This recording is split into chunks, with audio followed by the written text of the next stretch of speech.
Hello.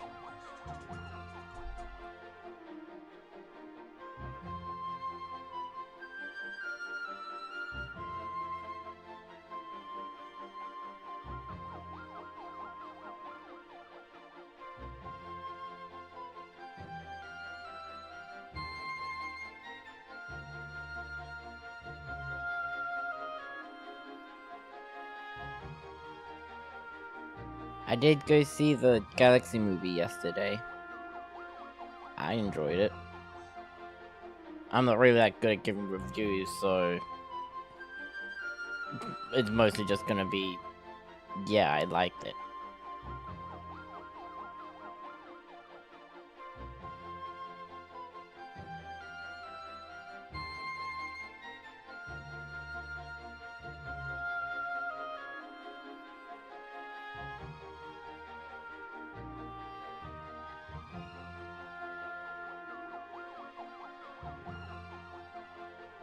How was April Fool's? I don't like April Fool's.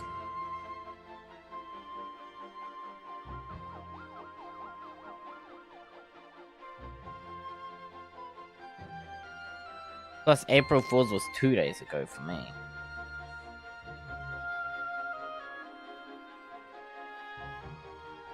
But not for the internet.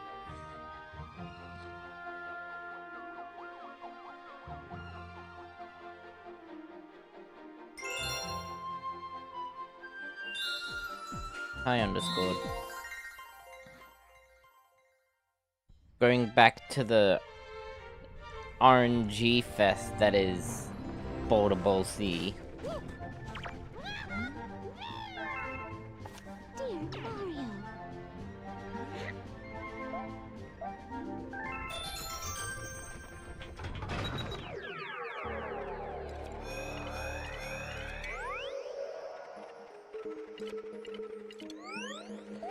Because the book is nuts.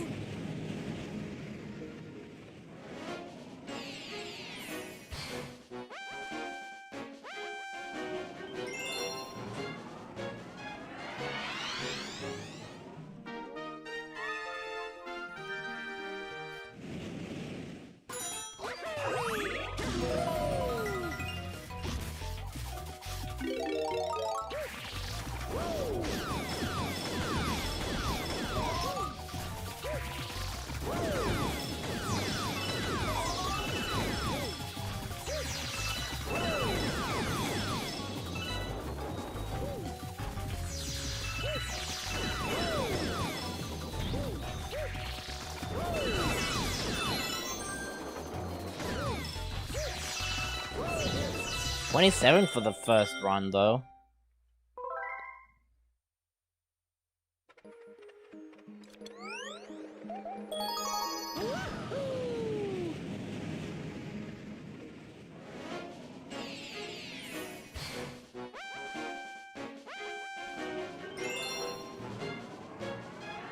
The only thing I ever really somewhat look forward to in April Fool's is seeing what Minecraft does. Mostly because they have a track record of doing the weirdest stuff.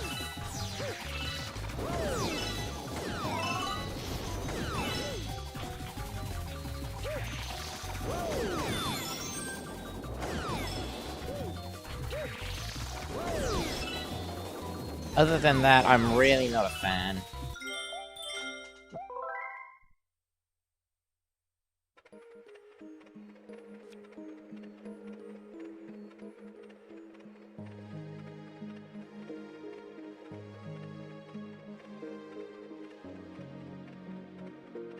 I just don't like all the false hope, all the false hope it brings.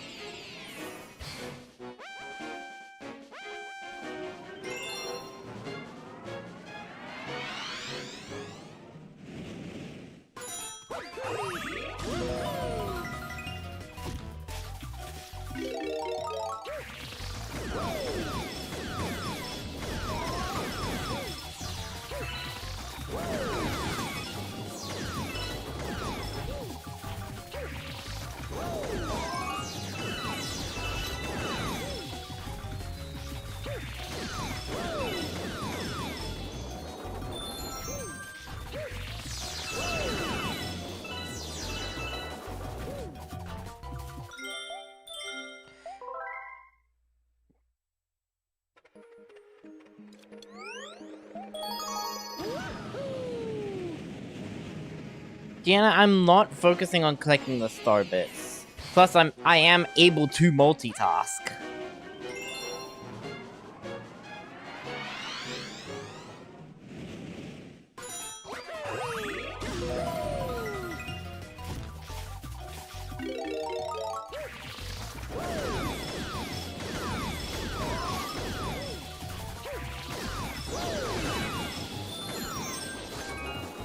Ah.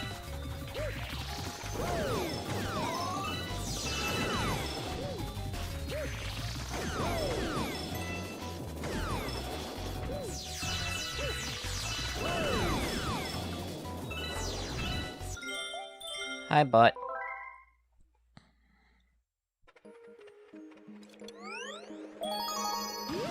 I have...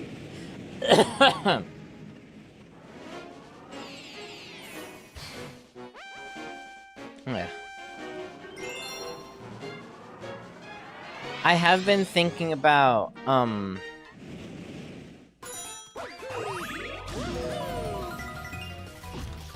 changing how I do streams, like, when I do them. Because lately I've had a lot of things that I've been wanting to work on, but just haven't because of streaming.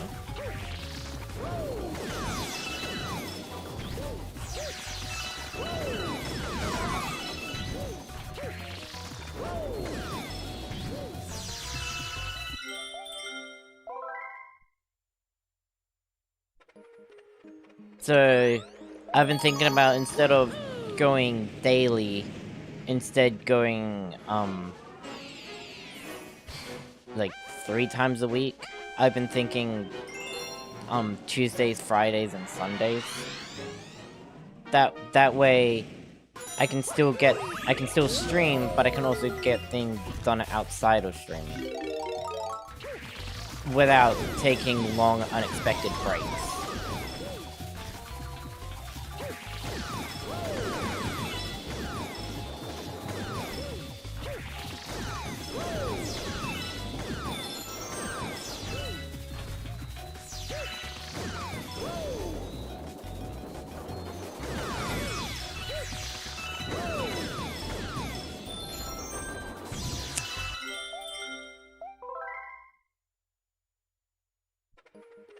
It'll basically...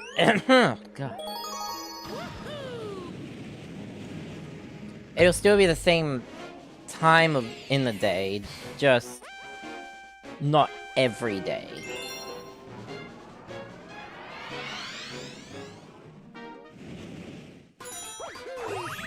It would also give me an opportunity to just have some me time. Just a day where I don't have to worry about streaming. Like a day or two.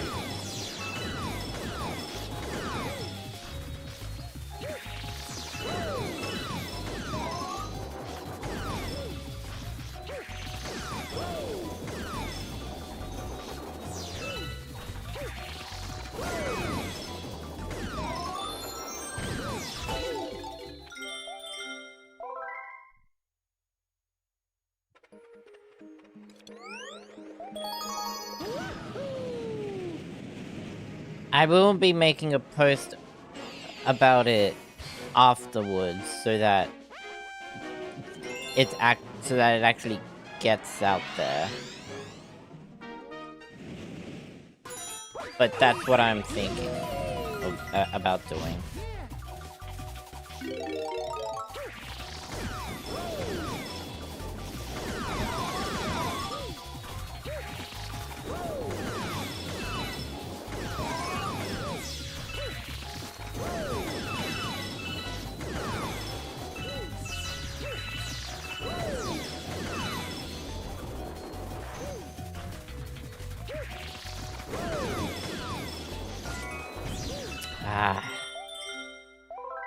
Yeah, so I can't...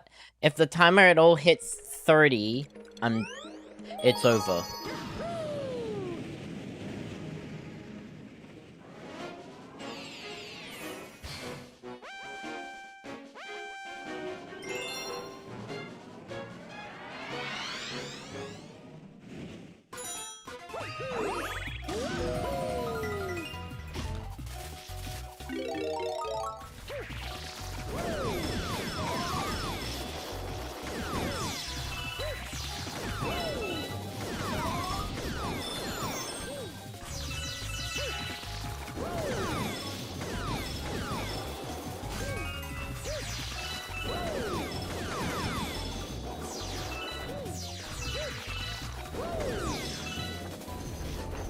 God, that run sucked.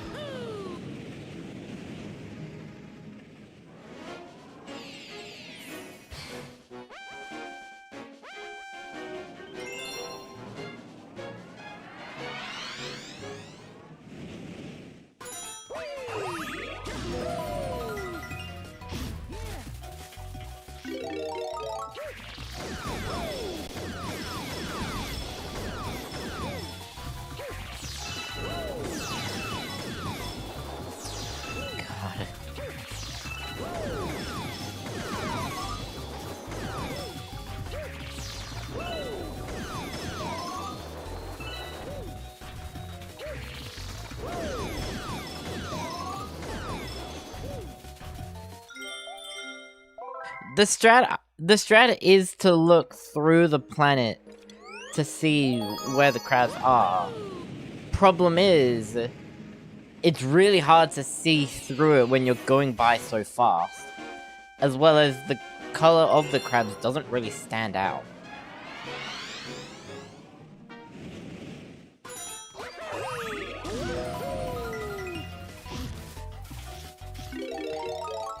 Especially when you're looking at them from underneath.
There's no consistent method to use because the crabs aren't consistent.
I did it! I did it!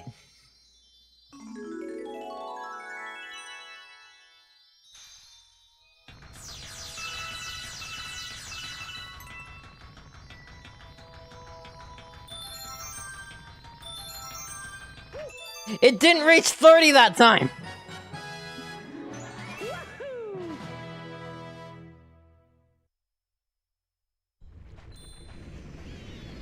God, that is difficult!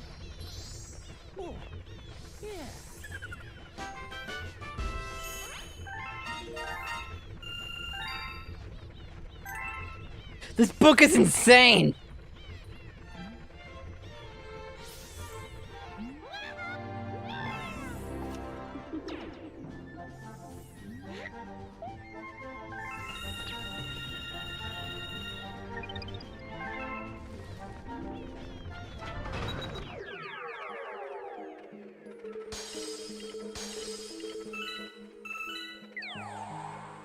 Okay, now we can go over to World 5.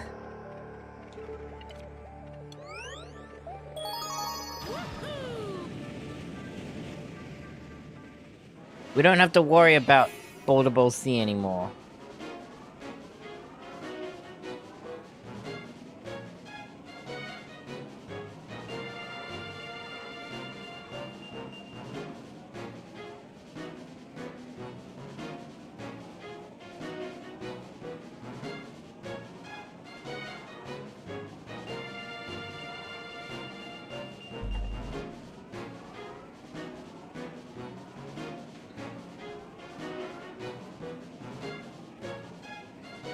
Getting things ready.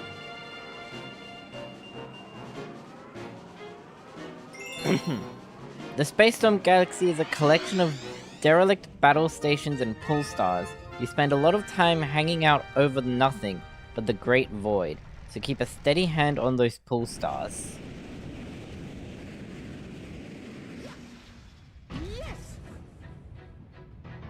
Use the pull stars near the starting point to pull yourself into space. Watch out for the shocking spheres circling the small planetoid with the pull star inside it. Use the launch star on that planetoid to blast off for the next planet.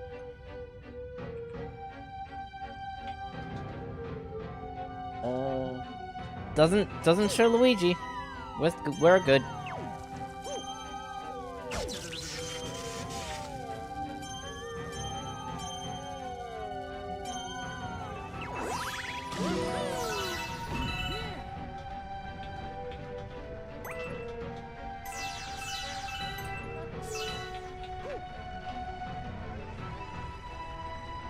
Jump across the platforms, rotating around this cylindrical planet's exterior. You must time your jumps to get through the moving gates in electric barriers. Caution: because of the electric barriers that run the length of the planet, you must be careful about falling all the way around it.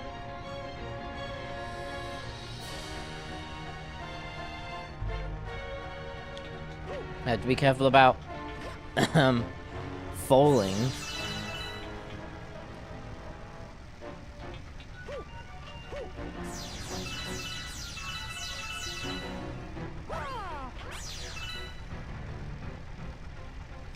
Long jump, comet medal. Long jump through the comet medal, which hangs between these two sets of circling ledges. The long jump through the comet medal.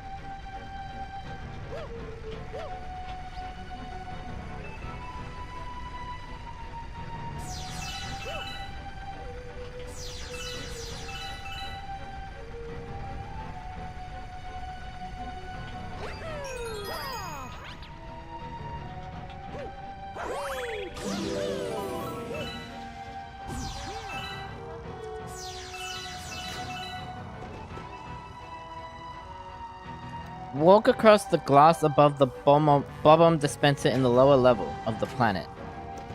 The bomb follows your every step as it counts down to exploding, so lead it along the path below. Direct the bubbling bomb into the glass case. When it explodes, you can fall to the lower level, picking up a life mushroom and escape using the launch star near the bomb dispenser.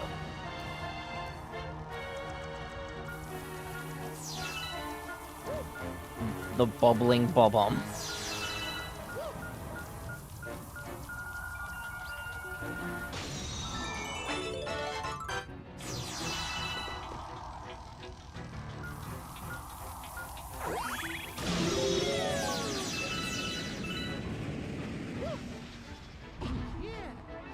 Spin next to a bomb to pick it up. Now aim for the glass case holding this 1-up mushroom and spin again to release the bomb. When it explodes, it blows open the case. Not only can you get the 1-up, but you can also cross to the other side of the planet. Acting as if you couldn't already.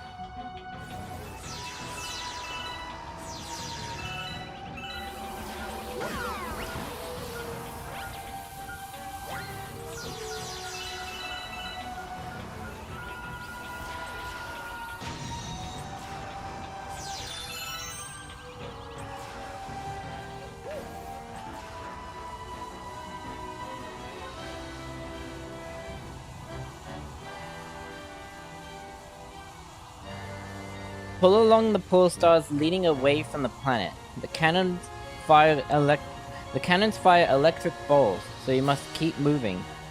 The balls arc toward you. If you stay in one place, they will eventually bump into you and knock you into space. Quickly pull yourself along with the pull stars. When you reach the power star, wait for one of the circling pull stars to be directly between you and the prize. Pull yourself to it and then release to slingshot into the power star. Okay, so it at least knows about pull star momentum.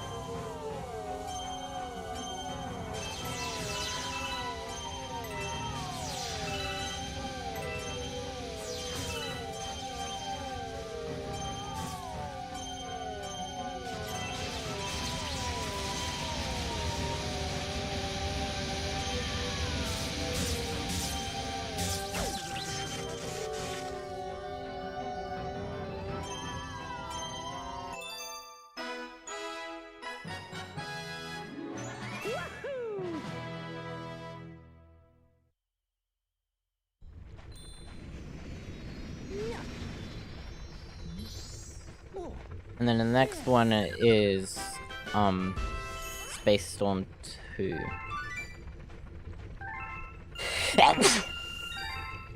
Yeah.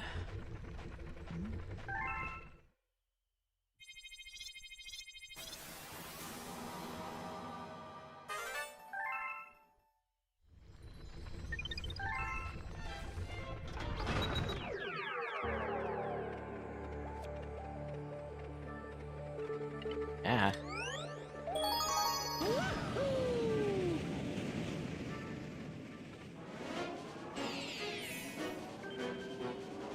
Oh great, this one shows him as Luigi.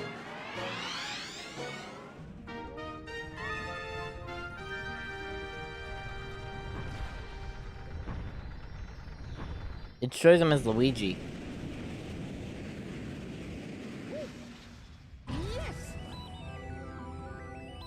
How do you get Luigi to spawn in a star? Can he spawn in the second mission of a galaxy? Because if not, we'll have to come back later.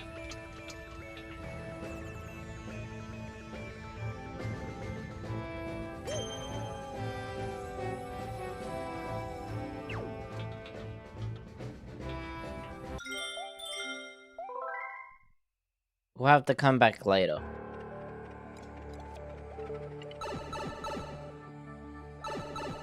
Next up is Slip Sand.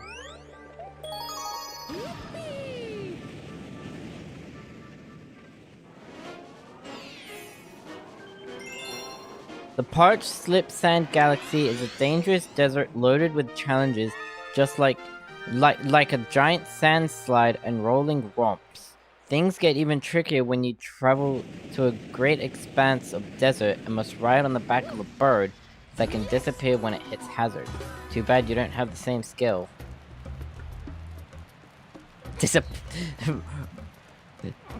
What? Too bad you don't have the same skill. Disappearing when I hit hazards?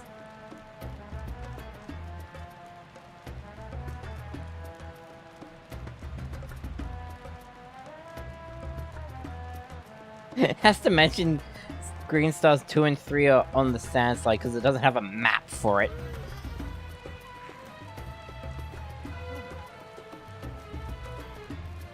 The sands along this snaking planet constantly flow away from the starting point. You can run against the tide, but that's a slow slog. Jump across the sands to hurry things along. On the stone circles, watch out for spinning fire bars.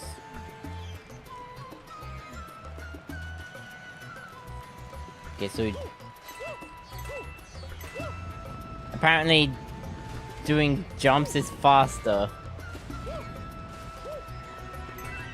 according to the book.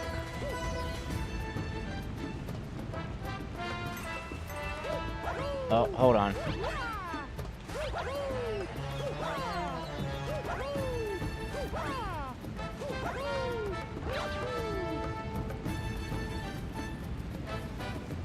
The green pipe leads to a hidden room that's loaded with coins.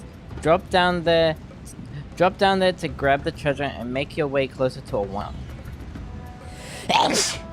Jesus.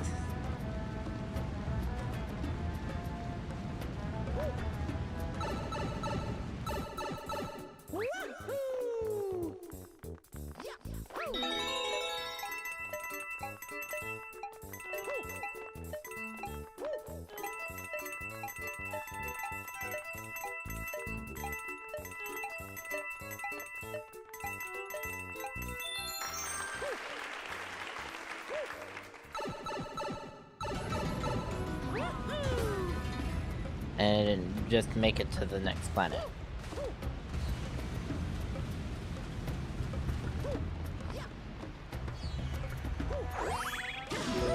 I wonder if it'll mention the triple one-ups. I think the map shows that there's one-ups in Star 2.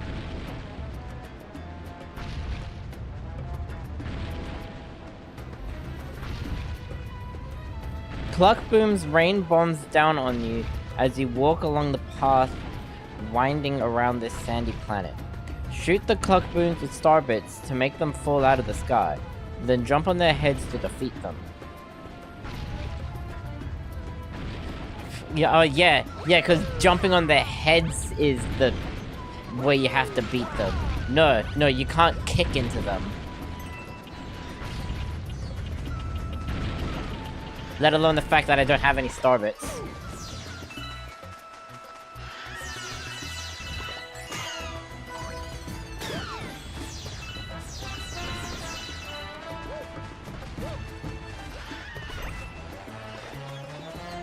The comet medal is guarded by a handful of cluck booms.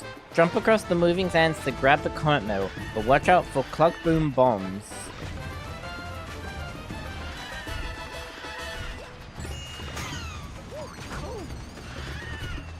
Oh, god damn it.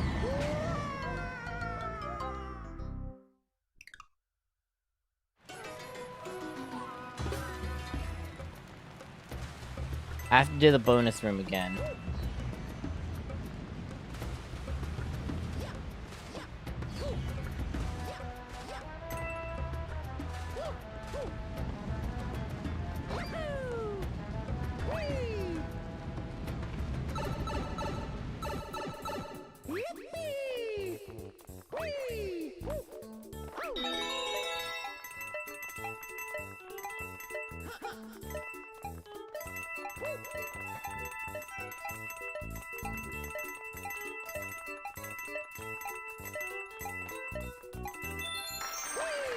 Oh my god.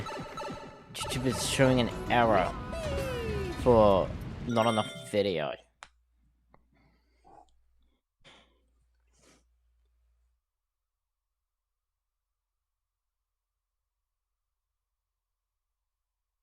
I'm not doing anything different.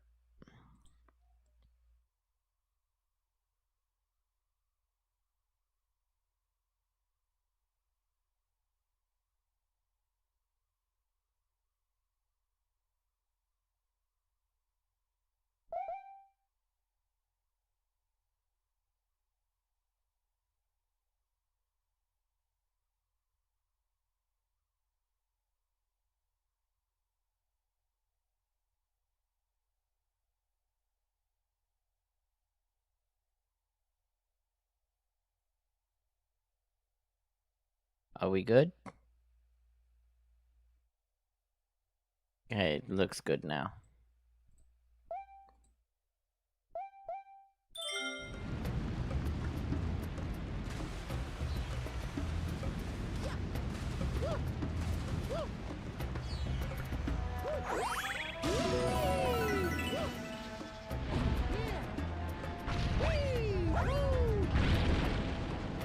So the clock booms must be taken down with Starbits and then jumping on their heads.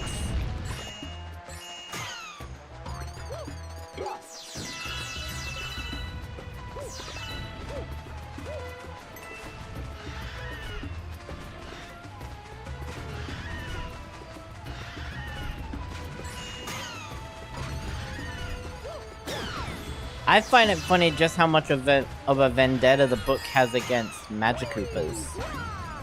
Like, whenever they show up, it'll constantly tell you, just hit them with Starbits to prevent them from firing.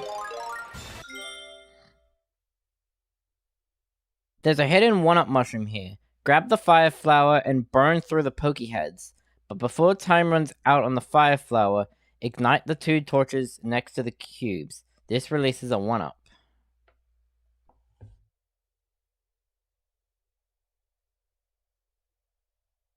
They really called pokey heads?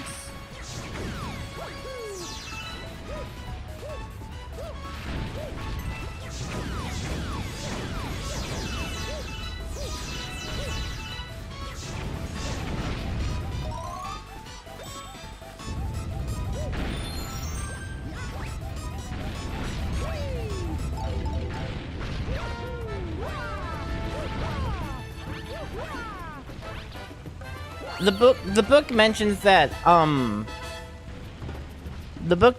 Starbits can be used to stun enemies, but I'm only using it if it I'm only doing that if it directly says I can in that paragraph.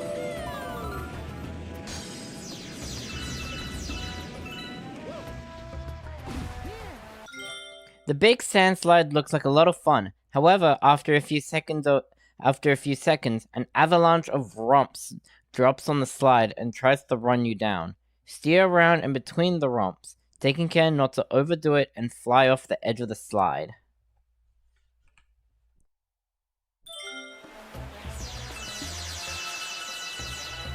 Careful not to go, whee! It doesn't say anything about being able to speed up or slow down.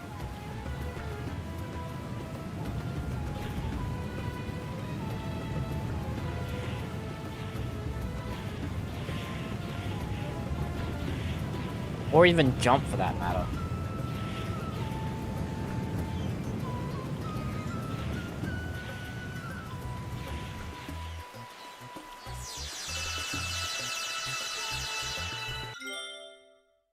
As you near the bottom of the slide, it narrows. Follow the coins and stick to the middle.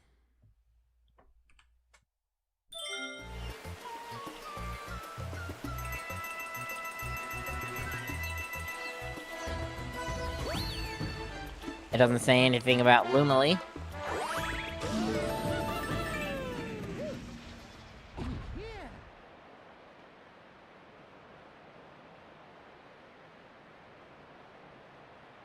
Boss battle, Squizzard.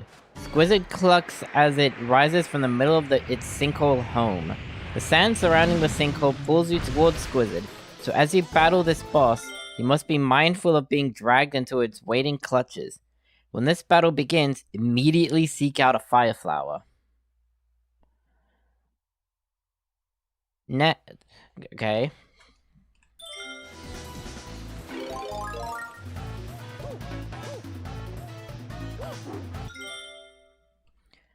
Next, turn to Squizzard and just start shaking the Wiimote to throw fireballs into its open mouth.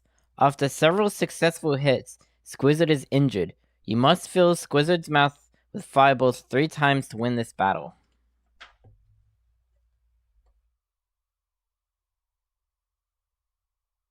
What, so the moment I pick up the fire flower, I just start throwing fireballs? I mean, it did say into its open mouth, so...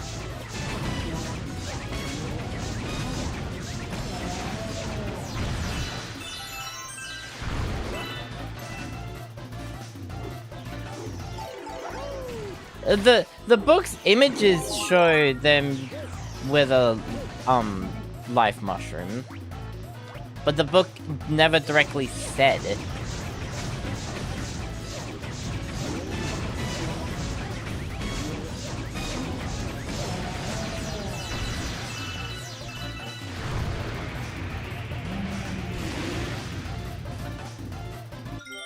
After Squizit's had enough fireballs, it closes its beak and starts throwing spiky eggs at you.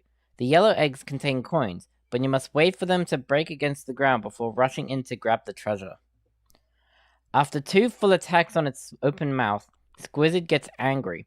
He throws bombs at you, and the tentacle cannons shoot spiky eggs. Turn your fireballs on the tentacles to blast them back into the sand, and then finish off Squizit with another unwanted meal of fireballs. Once Squizit has been defeated, the Power Star appears. Tentacles?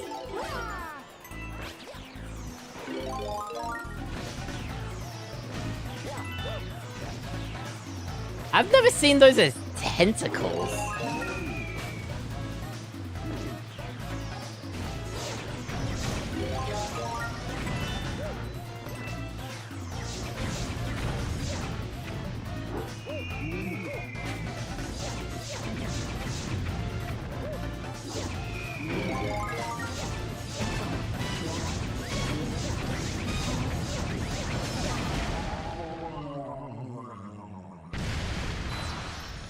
They're just cannons made out of sand.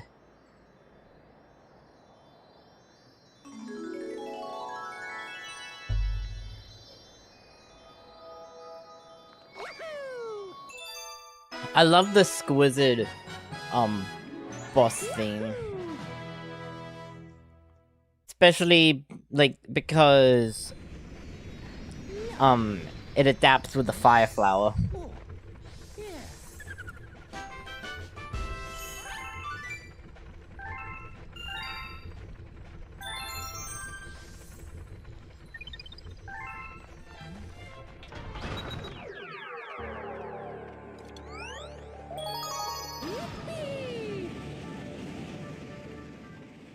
Yeah, the map does show the end of the first planet having 3 1-ups.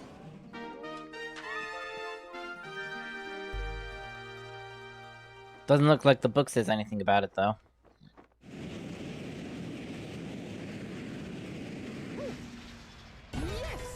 When the stage begins, move up the sand-covered path and use the stone ledges to cross the quicksand.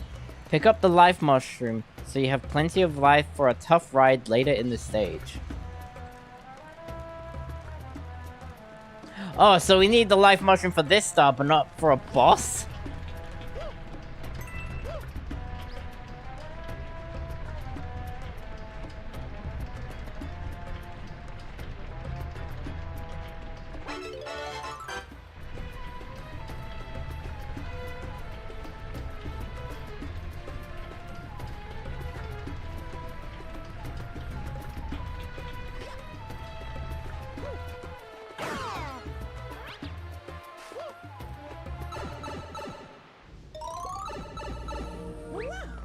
To escape this room, you must manipulate gravity.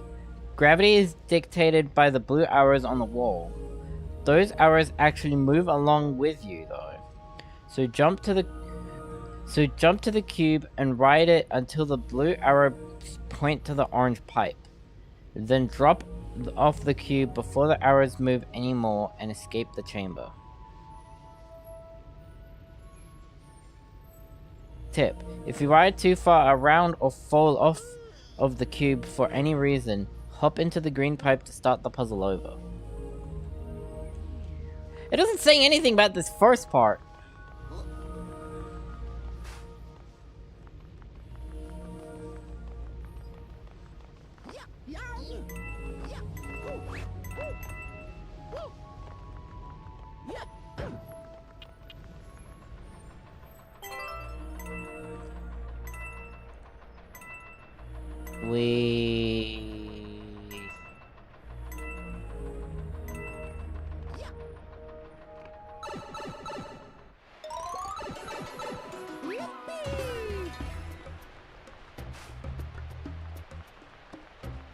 It doesn't say anything until the sandbird.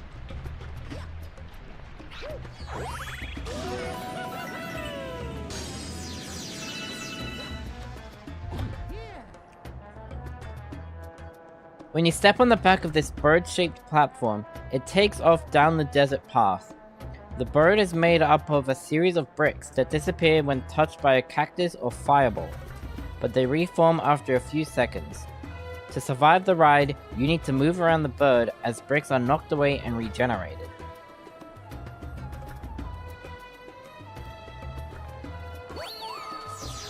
Probably wanted to train you for the Daredevil level.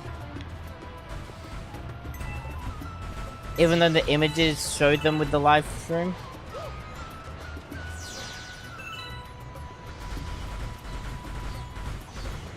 Oh. Blast the magic Koopas with Starbits to prevent them from casting fireballs at your bird.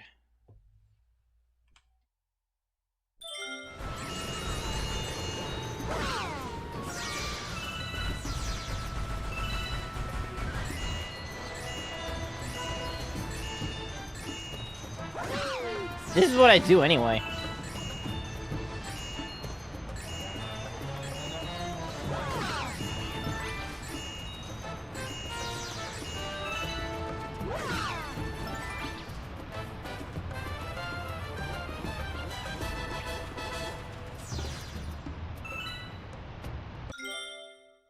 When the bird speeds up, get ready for an obstacle course of cacti.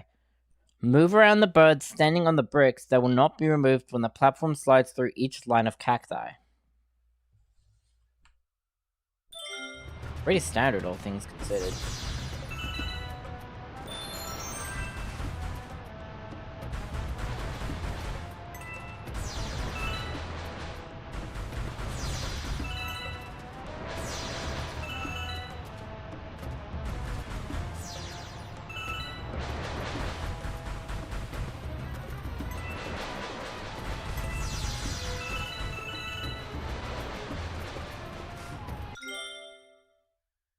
As you near the power star at the end of the course, a silver trump rolls across the sand.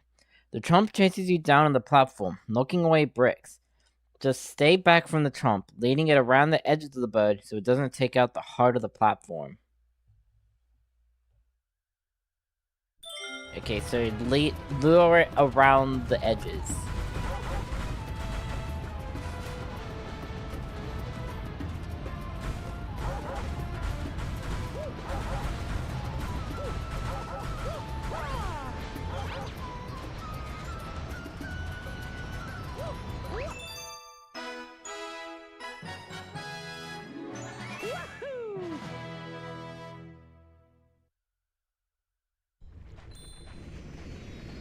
Any comments? Any at all?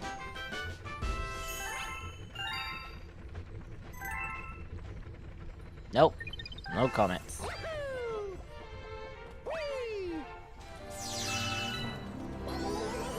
Which means the next galaxy on our list is Shiverburn.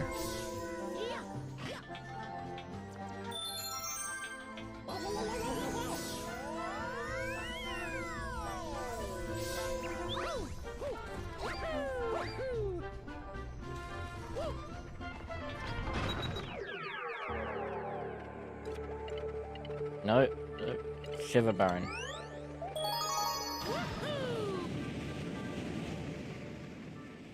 Shiverburn Galaxy is a system of polar opposites.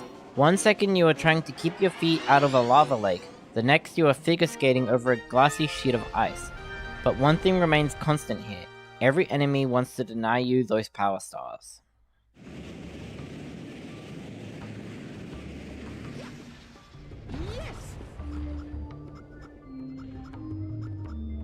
Why did it need a map for the Starstream in this one?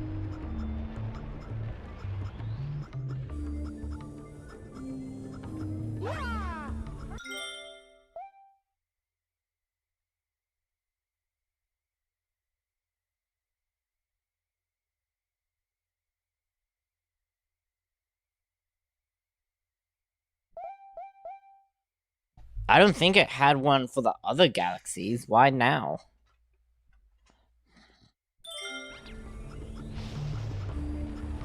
The first planet is covered in lava. The platforms sink into the molten earth if you stand on them too long, so you must keep jumping to avoid singeing your bottom. Grab the cloud flower from the green platform next to the Octumba.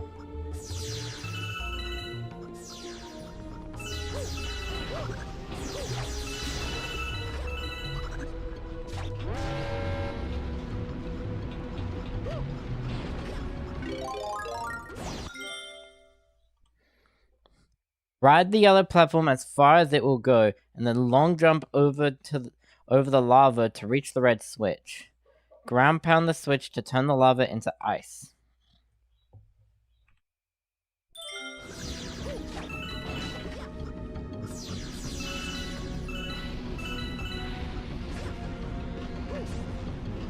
It's been forever since I've ridden this.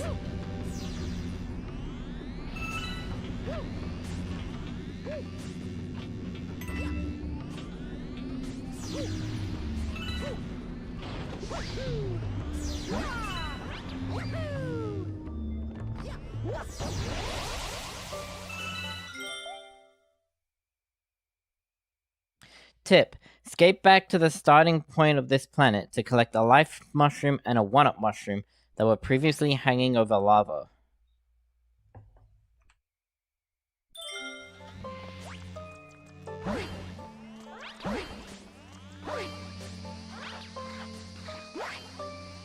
I find it really weird that Cloud Mario can skate, but the moment you jump, he just goes back to walking again.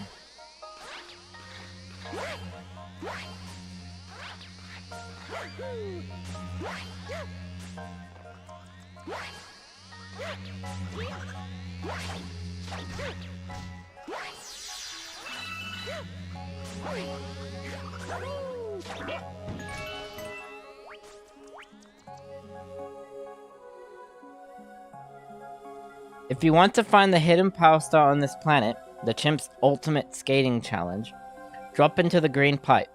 To continue to the first power star, use the launch star. That is what we'll do.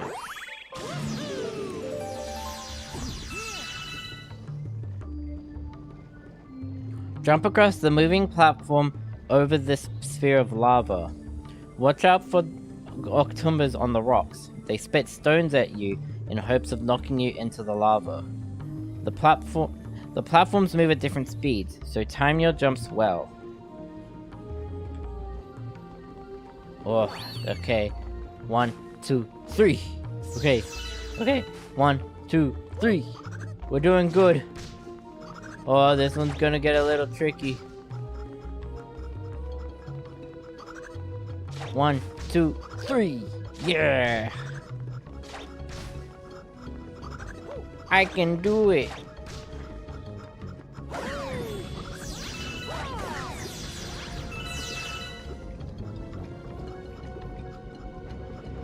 Halfway around the planet, you locate a treasure chest.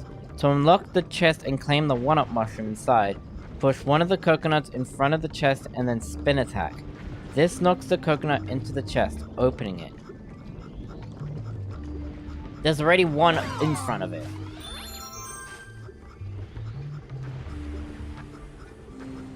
Comet Medal. The Comet Medal twirls over the lava sphere.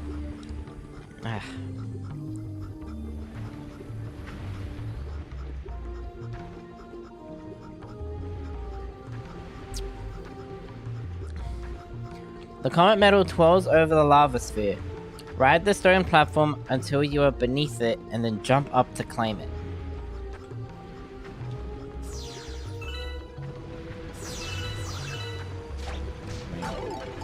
Okay, sure.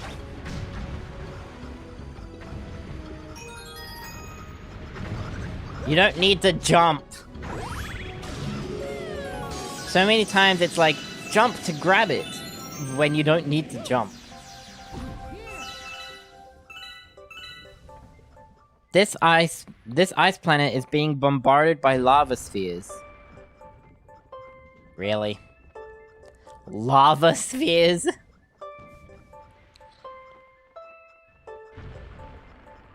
Not meteors, lava spheres. When the spheres hit the ground, they leave behind a dangerous puddle of lava that dries up after a few seconds.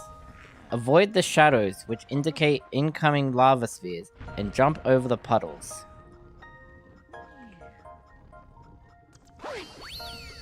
No, these are not meteors, they are lava spheres.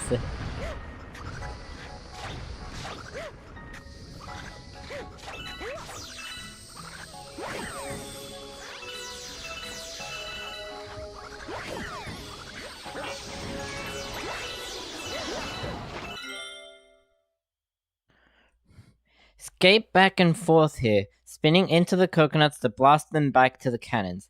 After you've destroyed all 5 cannons, a trail of ice appears in the lava. Cannons?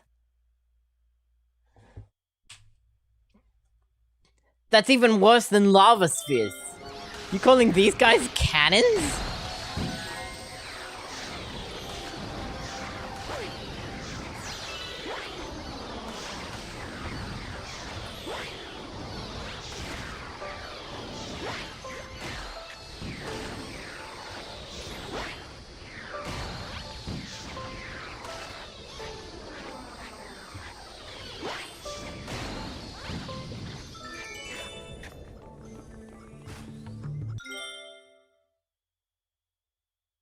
Skate along the ice trail, hurrying because it melts after several seconds. You must reach the launch site at the far end of the lava field before all the ice melts. Oh no, let's hurry!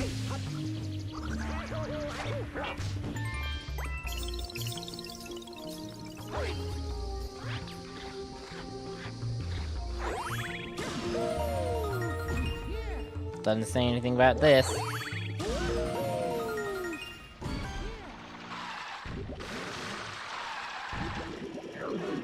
Prince Picante is a giant octopus-like creature behind the wheel of a chariot adorned with coconut cannons. Most of the coconuts Picante fires at you are covered with lava and leave behind lava puddles when they strike the ice field. Skate around the lava puddles, waiting until one of the cannons fires a normal green coconut. Skate to the green coconut and spin attack to launch it back at Picante.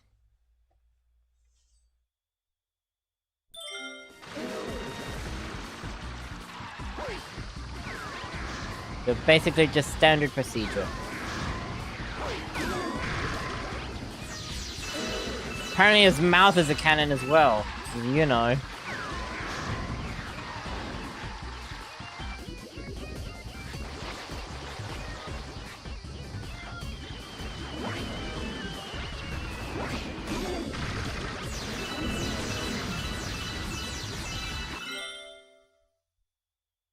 After 2 successful coconut volleys, Picante calls down a storm of fiery coconuts that cover the ice field with lava puddles. Carefully skate around the puddles while waiting for another green coconut to appear, which you must then bop back at Picante. That was my second hit, but okay. After your third attack, Picante goes berserk, turning red. Picante speeds up his chariot and attempts to run you down. Skate in circles around Picante, avoiding him and his fiery coconuts. Soon, Picante lobs a green coconut at you. Spin attack it to finish off the boss and recover the power star. I think the book miscounted the amount of hits Picante takes.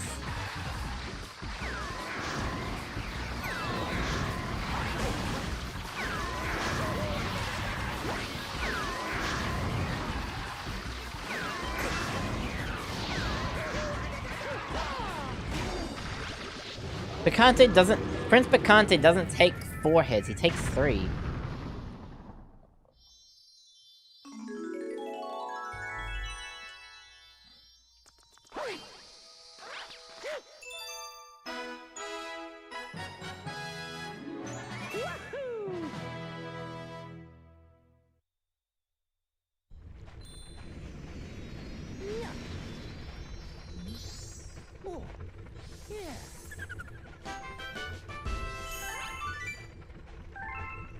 Any comments now? Slip sand.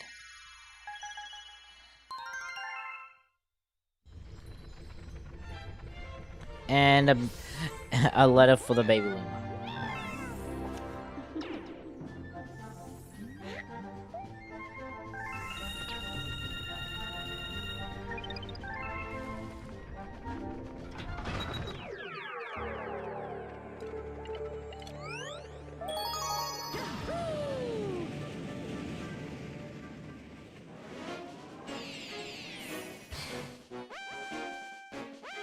When the comet flies over the galaxy, return for a rematch with Squizzard.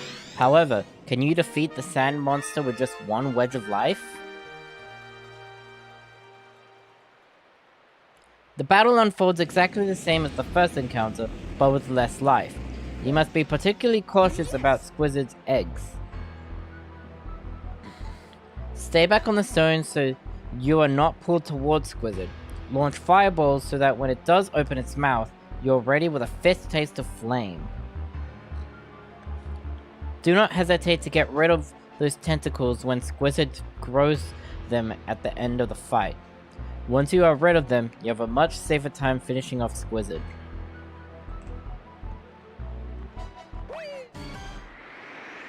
What, so now I have to throw fireballs before he even opens his mouth?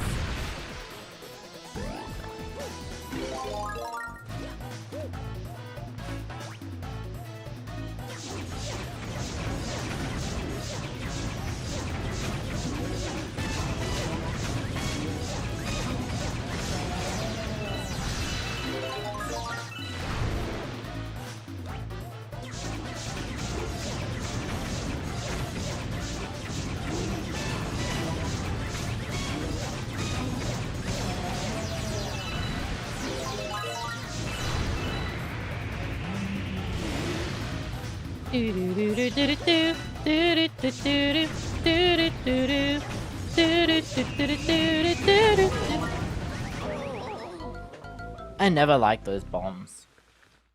They're so annoying to avoid.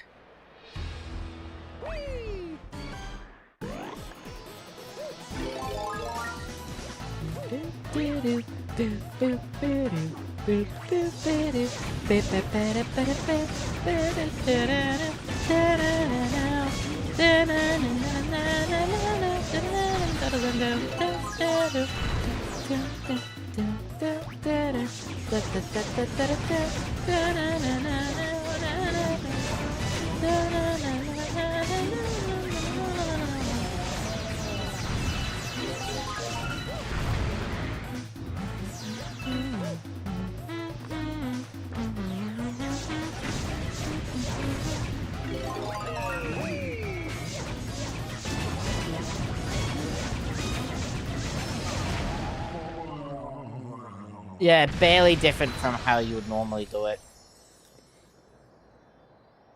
Except for the fact that you don't just do the spam fireball technique. Where you just go.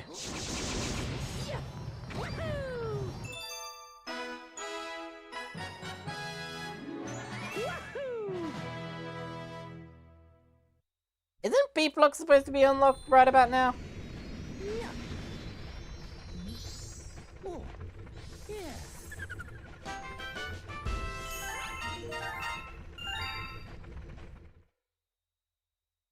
Shiverburn.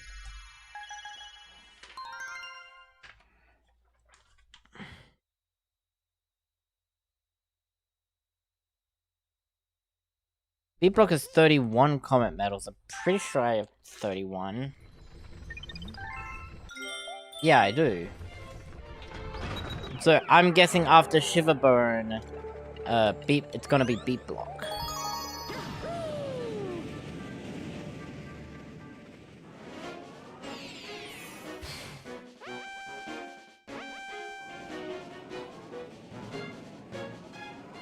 Isn't a world S level required to unlock B block C? Is it?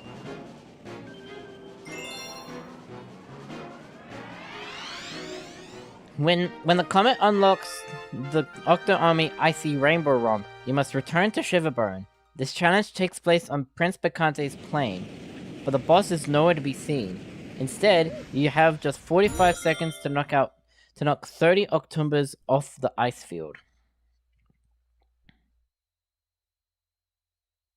Grab the closest rainbow star and start skating to one side of the planet. It is much easier to complete this challenge in time if you clear off one half the planet before moving on to the other. There are multiple rainbow stars on the ice field, so you should be fine with invincibility during this challenge. Make wide circles on the ice, skating through lines of Octumbers. Try to take them out 2 or 3 at a time with graceful arcs. Only at the end should you be running down individual Octumbers before time expires. So do arcs.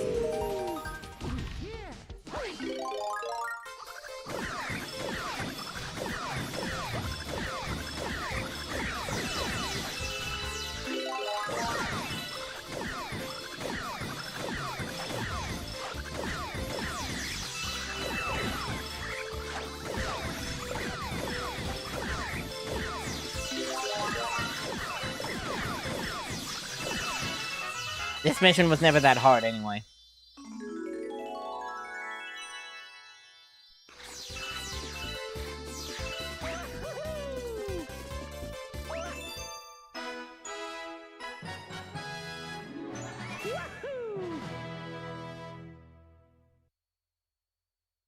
Nah, I must complete it within half the time offered.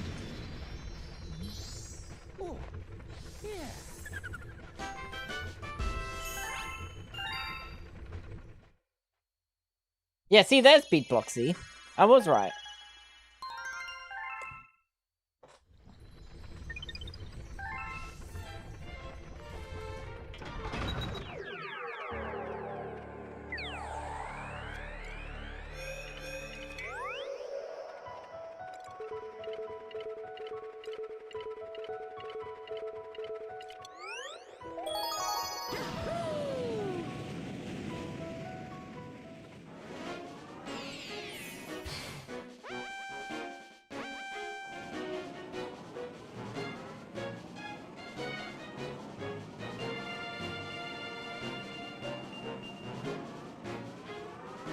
Give me a second. There it is.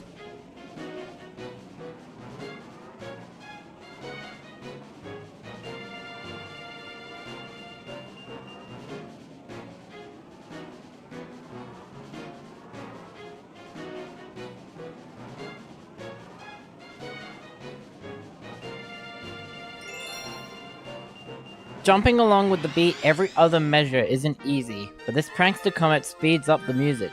Now you have half the time to move across the blinking blocks.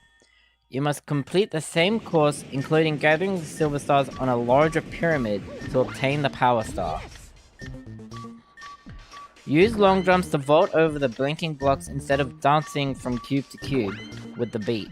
Make the most of the purple blocks that aren't going anywhere to watch the patterns in the floor and then make your move.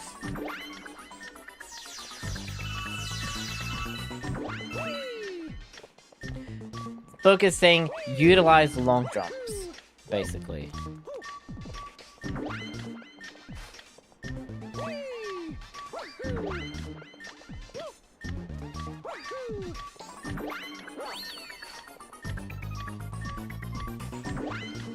These blocks are especially tricky because of the double time music. Don't try anything clever, just hop across them to the beat as you close in on the pyramid.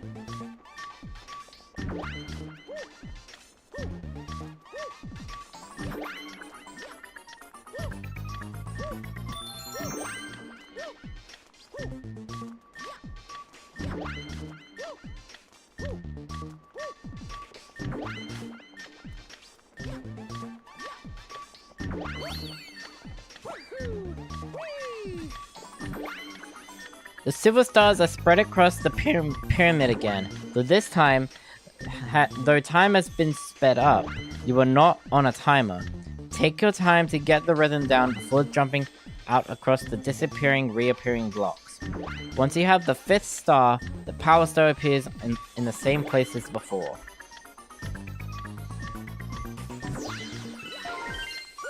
Nothing about the secret Yoshi.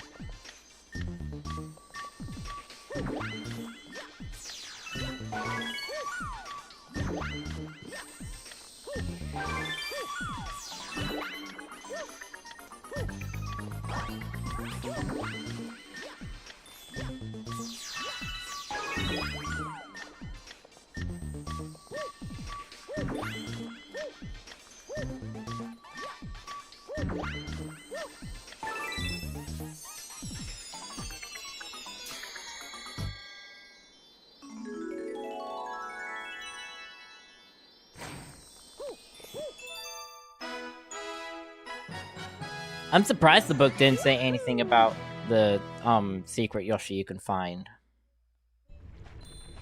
Considering he makes the star a lot easier.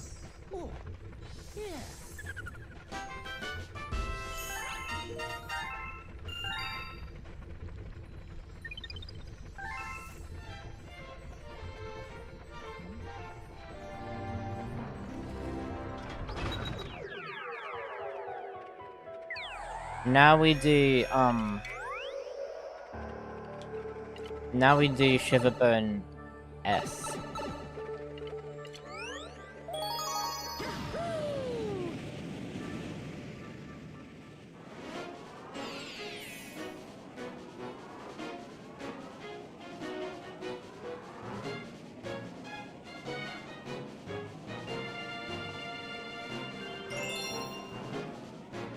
The green pipe on the first planet in Prince Picante's stage leads to the chimp. The chimp has set up a skating contest for you. If you can run down enough gummits... This time they're calling them different things this time!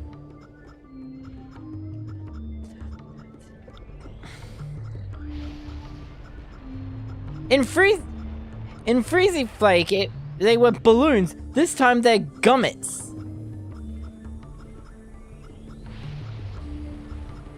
This book is not consistent.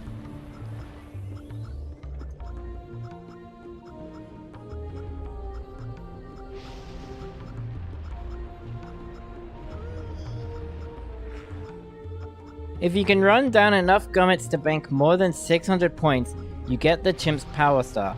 The green gummits are worth 10 points. The golden gummits are worth 50 points. Yeah, instead of yellow balloons, they are now golden gummits. Maybe this part of the book was just written at a later... Maybe this part of the book was just written at a later stage? Where the author actually was told what they are called?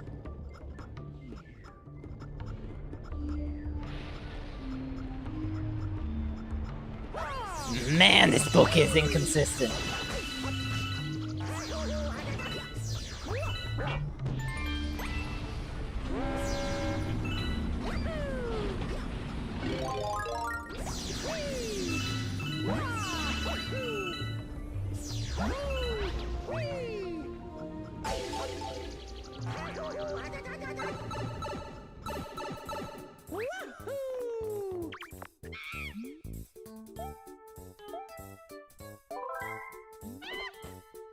Oh! Are they calling them gummits this time because the chimp says they're called gummits?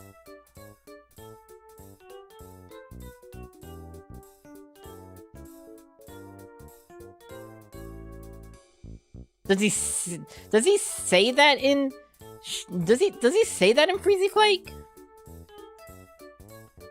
Like, what they are called?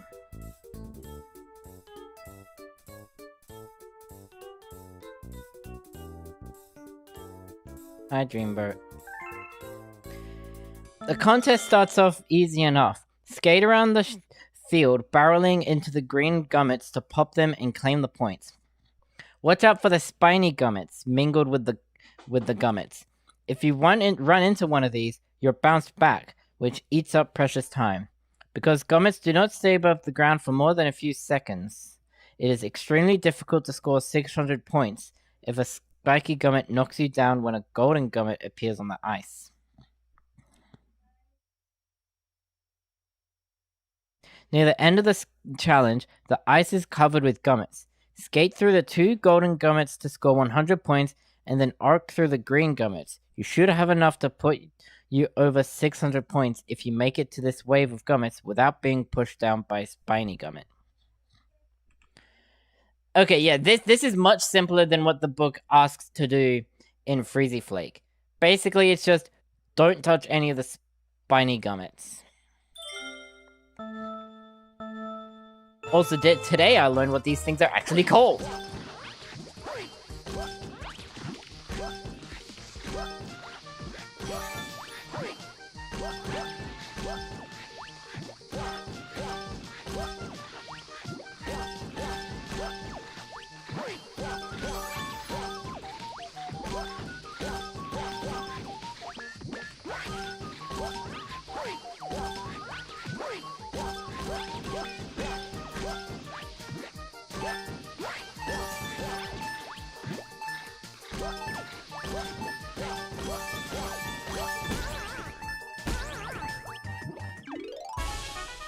I ran into one.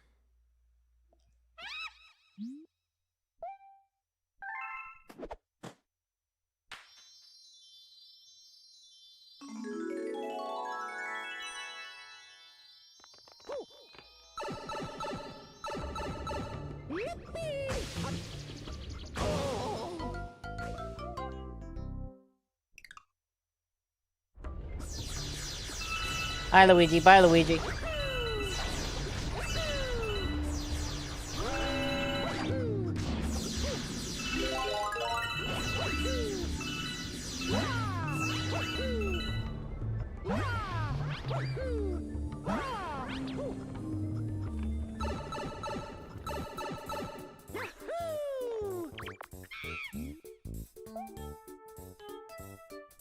Yeah, he calls them gummets this time. Did he do that in Freezy Flake?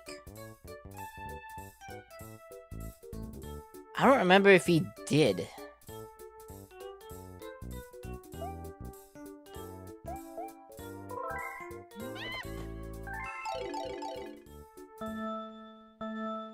Is someone able to check that? If he actually called them gummets in Freezy Flake? Or like, name drop them at all?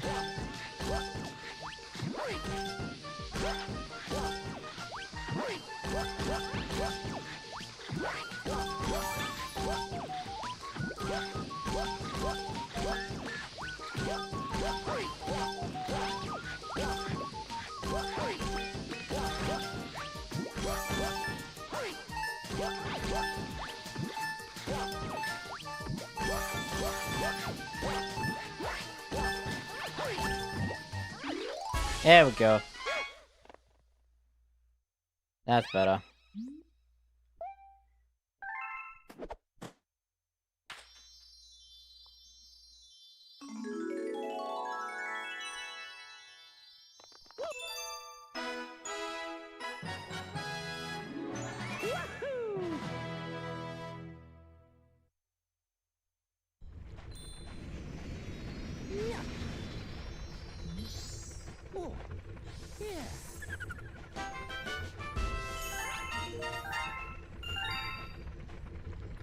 Next on the list is Boo Moon.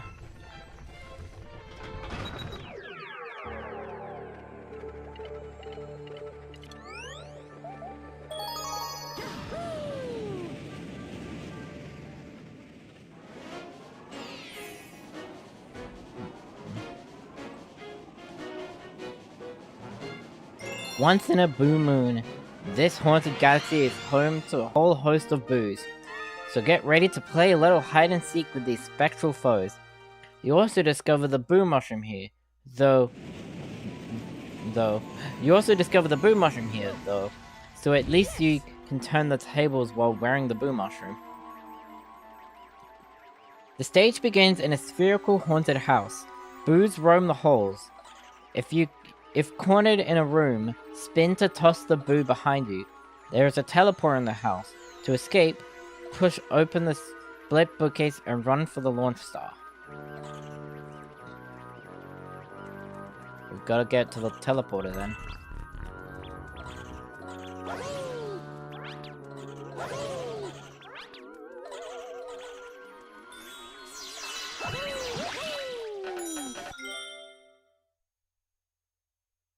The teleporter blasts you to a planet with 7 Jackal Goombas.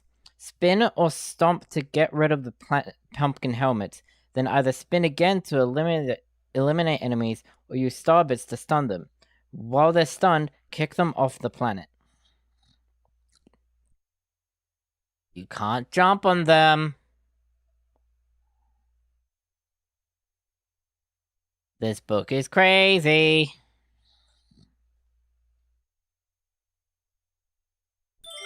This time it doesn't say I have to get the 1-ups though, so...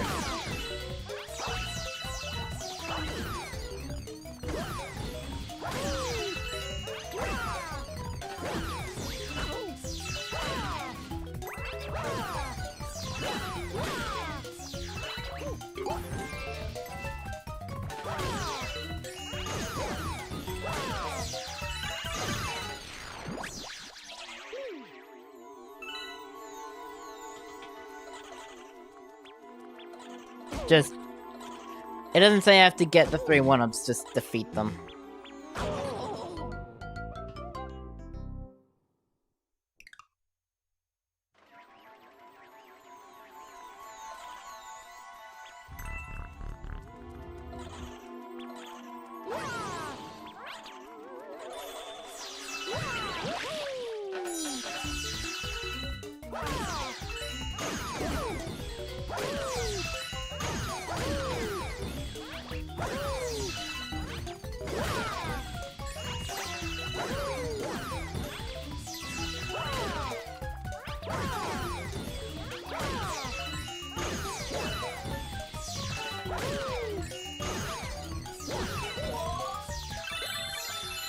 I got the 3 1-ups either way.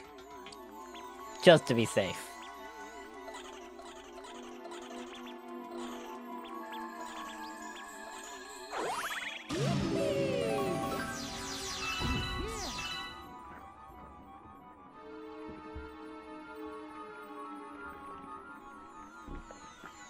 When you land in the swamp, step on the platform. It immediately starts moving, snaking over the muck. Avoid the octobus as you run with the moving path and drop onto the checkpoint flag.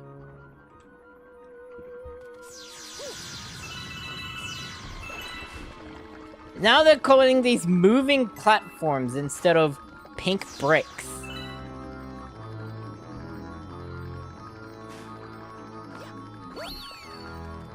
Neither of which are what they are actually called. But at least moving platform is better than pink bricks. Still weird that the book calls them 2 different things, though. Step on the next set of pink bricks, and then... Never mind!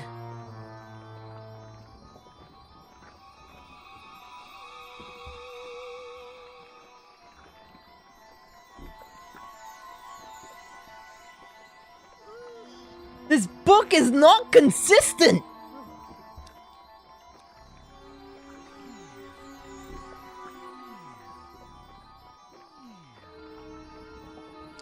Step on the next set of pink bricks and then follow the path over the murky mire. The path rises, so jump with it to keep up and not be dumped off the back. Pass through the question mark coin and then collect the short string of notes to collect 3 1-up mushrooms. One paragraph it calls them moving platforms, and then in the very next one it goes back to calling them pink bricks.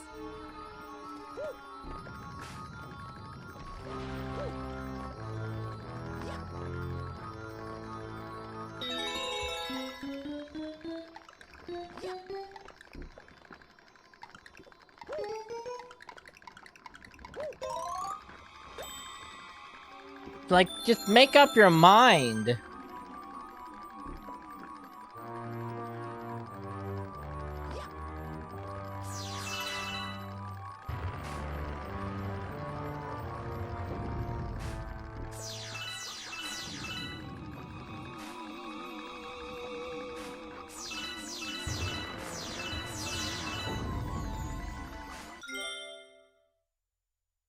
Comet Metal. Follow the pink path as it moves up the wall. Quickly run out to the Comet Metal when the pink path juts to the left.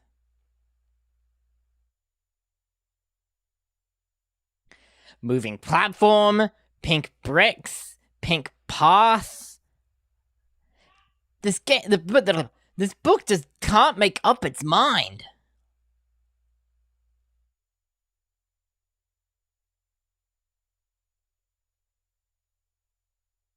Note, though there is a launch star just beyond the Comet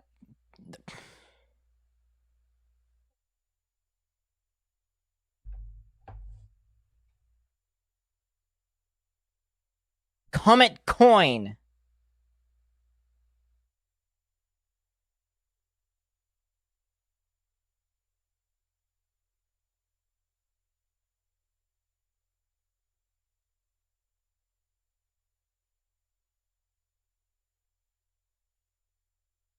Comet Coin.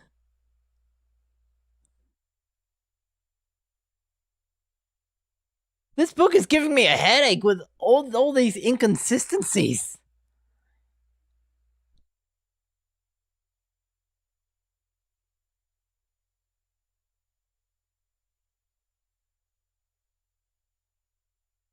It called the Comet's balloons originally. It just called Comet Metal's Comet Coins.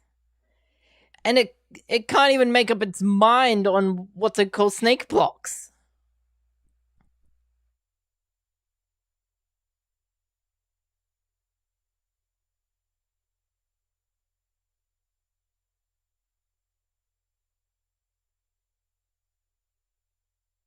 If you jump around it to another set of pink blocks, you can follow the trail to the hidden power star in this galaxy. The star in the sinking swamp. Pink blocks. This book.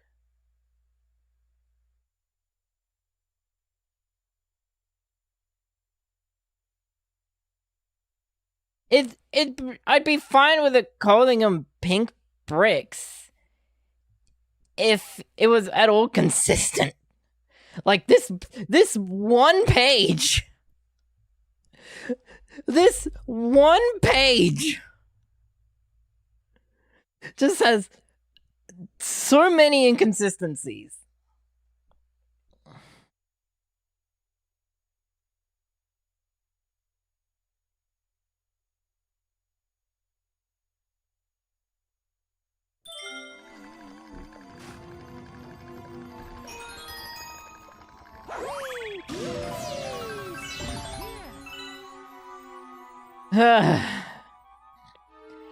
Walk back and forth on the teeter-totter moon to collect 5 star chips.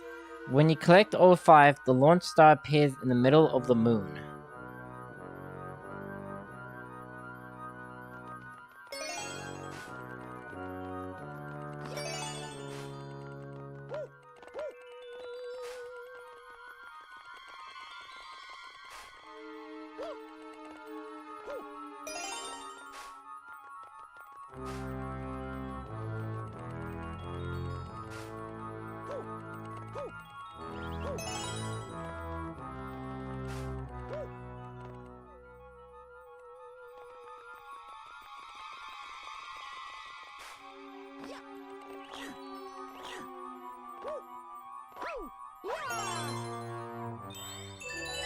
Yes, that is the middle of the moon.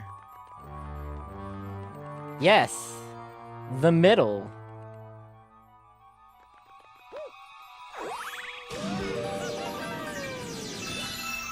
It really does feel like this book was written in an earlier stage of development, but no, it was released the same year the game came out.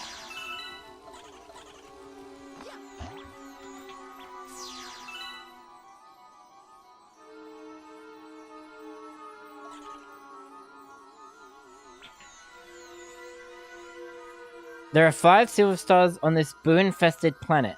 Pick up the silver stars on the main floor of the planet before ground pounding the red switch in the corner. What? The one?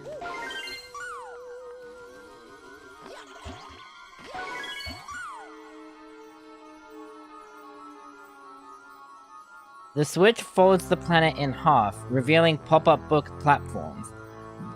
The back half of the planet folds back down after a few moments, but you do not need to hit the switch again. It cycles between both positions until you jump up on the blocks created by the fold to collect the remaining silver stars.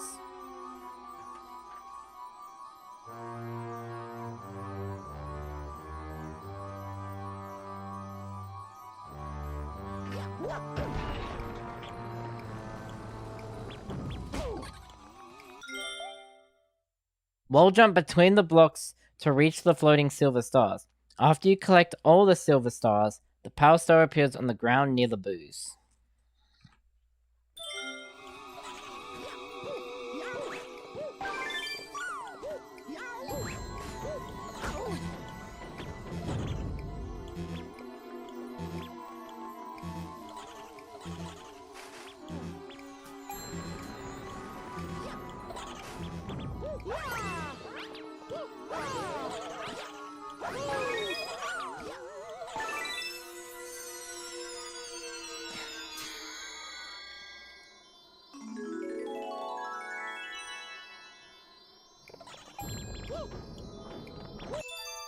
Have I watched or heard of the show called Invincible? I have heard of it, I have not seen it, I do not plan on seeing it.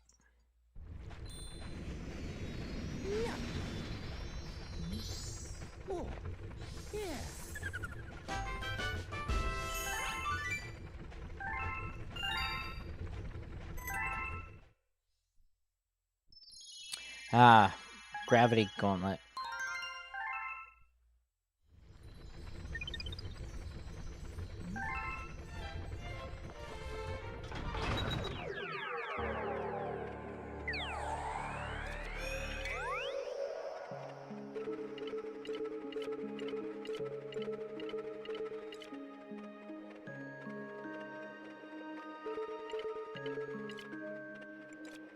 Why haven't I done this one yet? Is it because it has Luigi in it? I think it's because it has Luigi in it. No, it has Mario.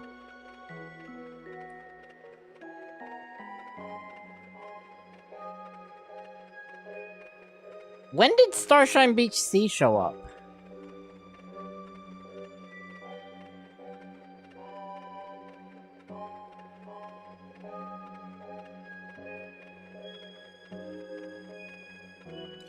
I guess we'll do Starshine Beach C while we're here.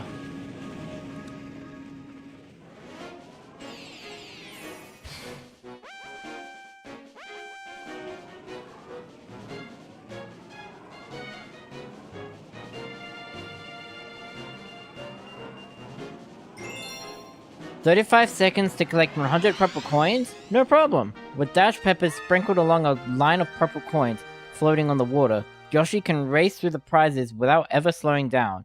There are 140 purple coins total on the planet, so don't sweat it if you miss a few while running over the waves." 35 seconds goes by fast, almost fast as Yoshi after slurping a dash pepper. Right out of the gate, run down the middle of the 2 coin lines to nab both. Okay.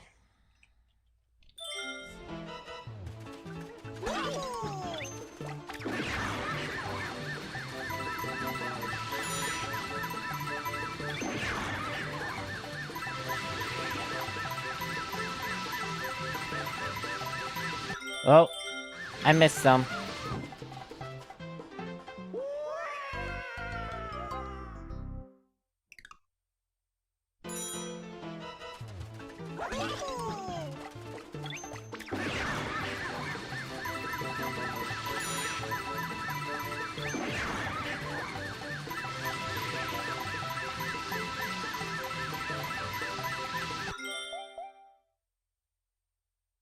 When the purple coin line splits into 3, it can be difficult to get all of them. If you line up with the center coins and then veer back and forth, you can pick up about 90% of them. As you race out over the sea, be sure to keep on a clear line for the next dash pepper. If you miss a dash pepper or run out of heat before reaching the next dash peppers, Yoshi dips into the water. Because Yoshi does not swim very fast, you're pretty much cooked at this point.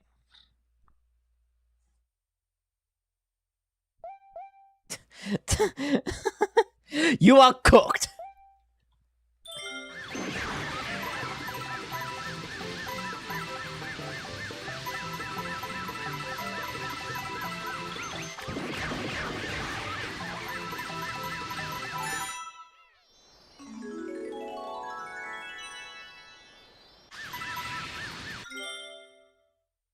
The last section of purple coins is 3 wide. Veer into the line and wiggle back and forth to grab as many as possible before time runs out.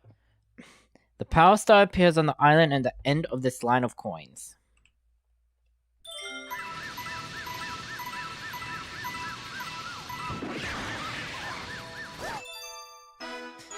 If you run out of steam, you are cooked.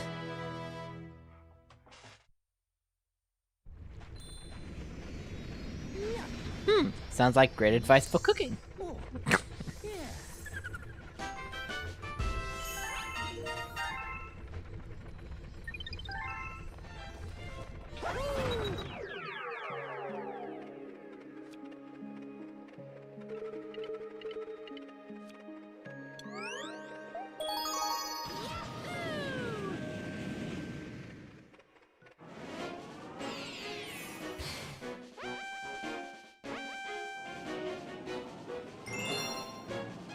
The Gravity Star speedrun removes the boss battle with Bowser, but that doesn't necessarily make things any easier. You must locate the Power Star deep in its flying castle before time runs out. You begin the stage with just 30 seconds. Each additional clock you find while exploring adds another 10 seconds to the timer. You cannot afford to miss any extra clocks in this speedrun. Whenever you spot one, grab it. Otherwise, you risk running out of time before you find the Power Star.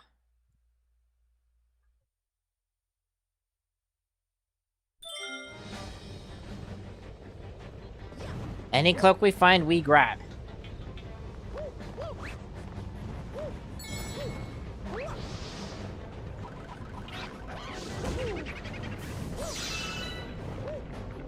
Doesn't say anything about the live stream.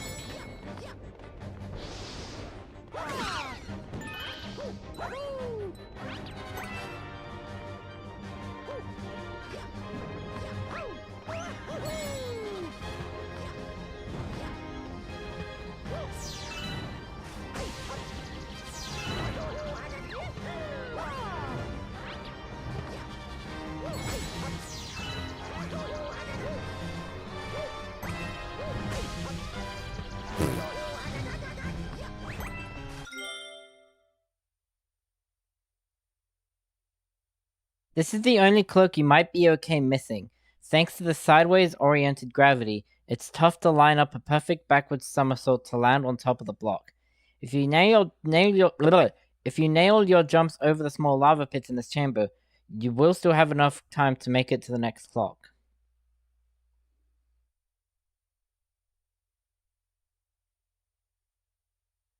I'm noticing something.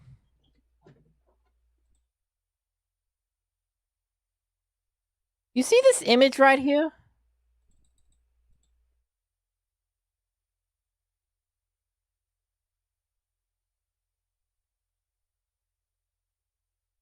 Compare it to what is actually seen in-game.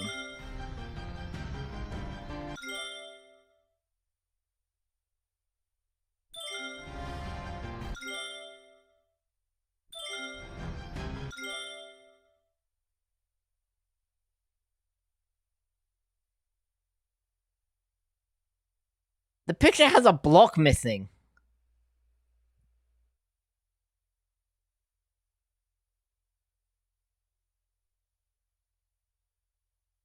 Why does the picture have a block missing?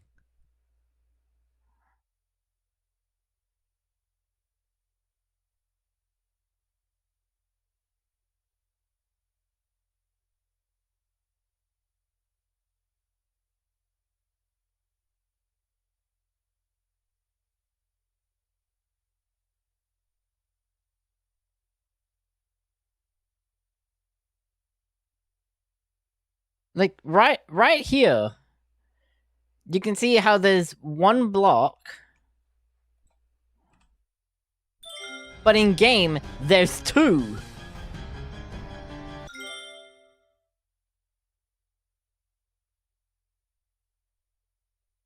Maybe this book was written at an earlier point in development.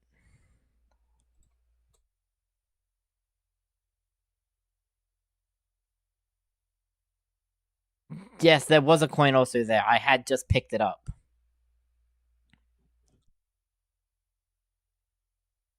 That's not the thing I'm talking about. I'm talking about the block.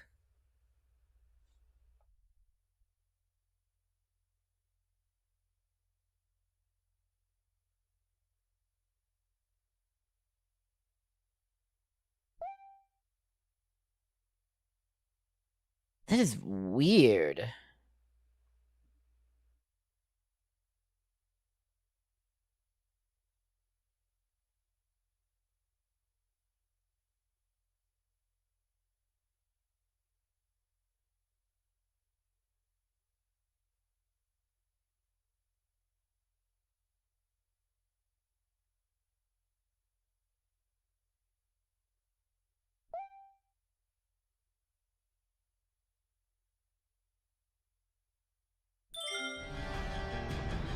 No, the book specifically said, not to get it.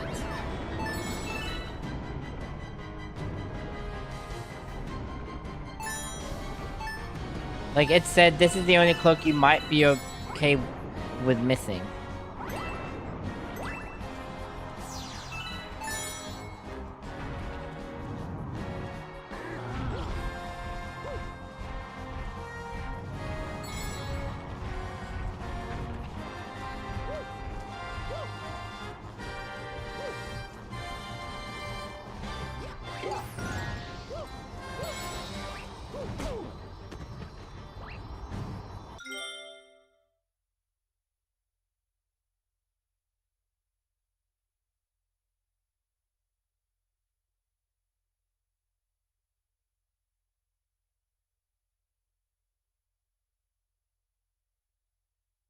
Huh?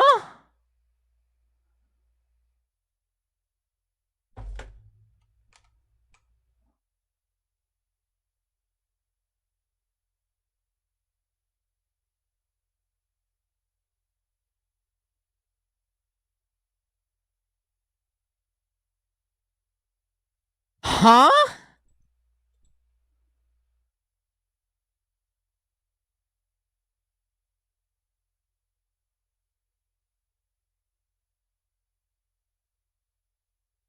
The paragraph even directly mentions the trampoline. Why is that there?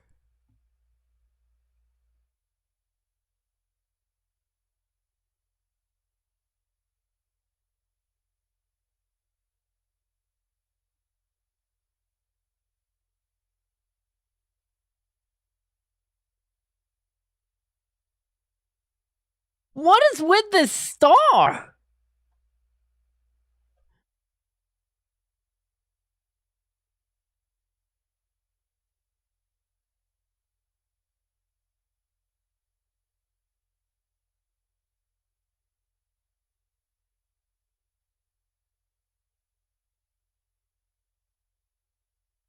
That clock was just that clock was just moved to be on the ground near where the trampoline is on the image.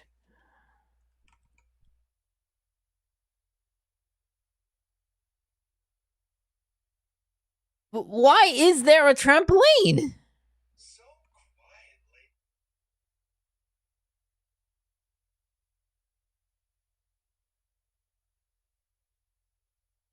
That is so weird. This book was almost definitely written at an earlier point in development.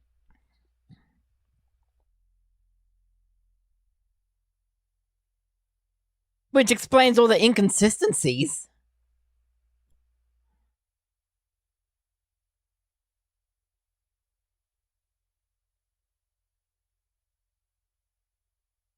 It says, do not avoid this clock. You may burn a few seconds setting up the ground pound on the trampoline, but you'll net 6 or 7 by grabbing it. No, Admiral, the thing is, there is no... The clock isn't up there. It was moved to here. Like... The clock, it wasn't up there, it was moved to here.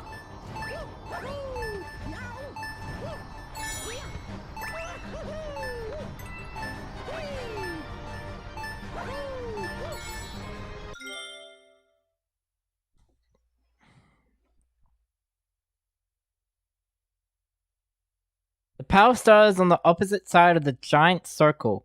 Long jump around the circle, using its gravity to hold you in orbit while sailing over the fireballs. Use a wall jump to blast off the circle and then spin up into the power star before time runs out.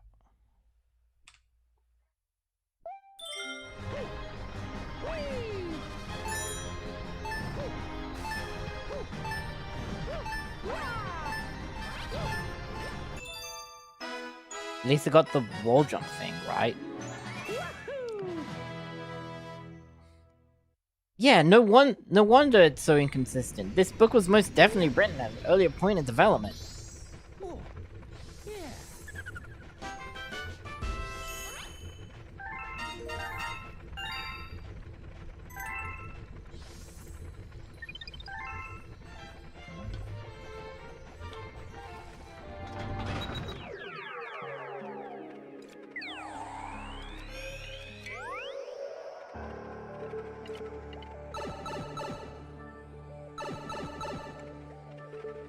Okay, back to Blue Moon.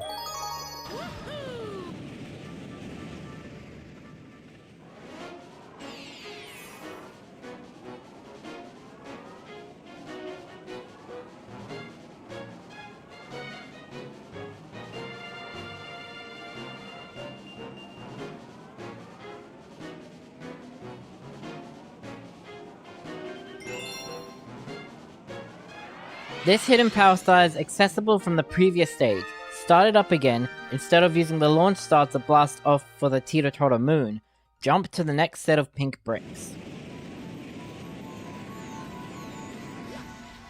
Yes!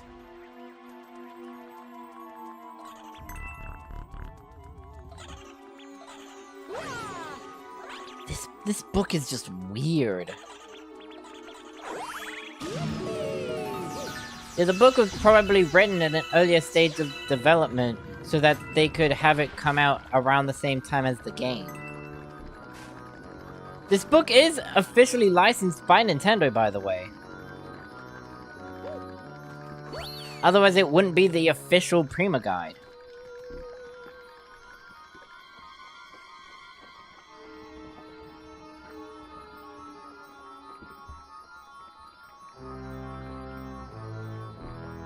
Yeah, official Nintendo seal.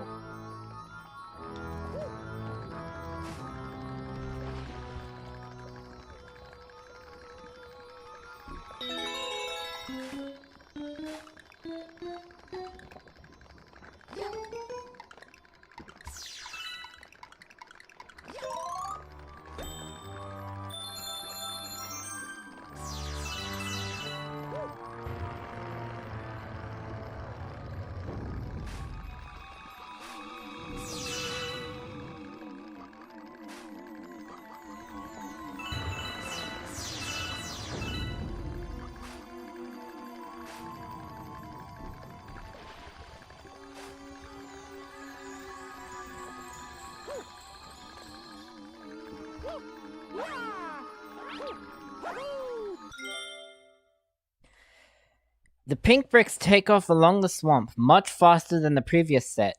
You must jump over several gaps in the path to keep up. There are no several gaps. Boos give chase as you cross the swamp. No, they don't. So sneak a peek whenever possible to make them freeze up.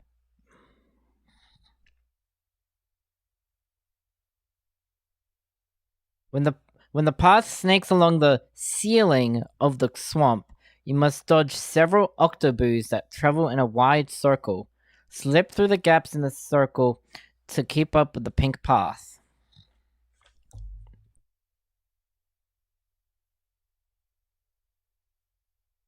Hurry it up. The pink path is really racing now. Try to stick toward the middle of it to reach the power star just beyond the octoboos.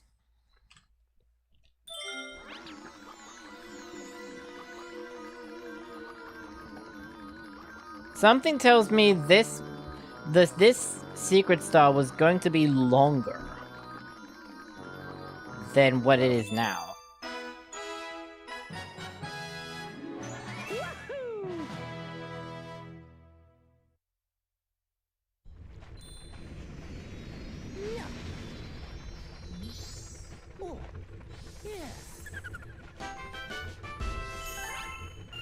Still, that trampoline in Gravity Gauntlet C is really weird.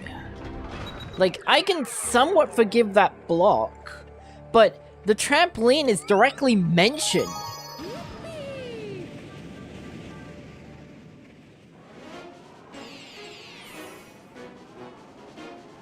When said trampoline does not exist.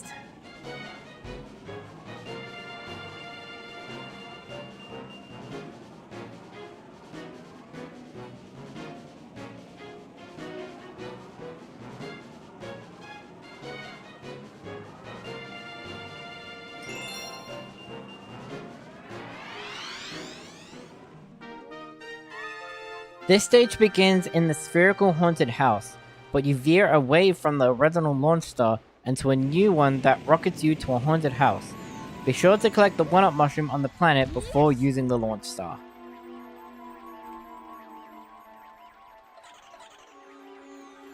Were there any screenshots of those parts in the original mission? Let me see.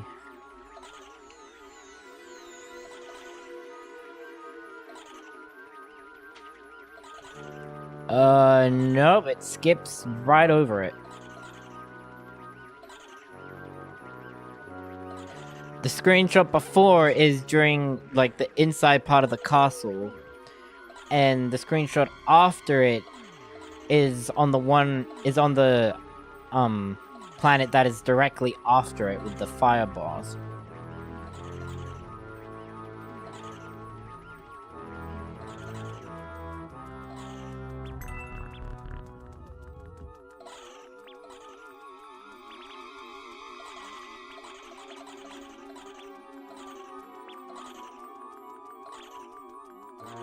Be sure to grab the 1-up.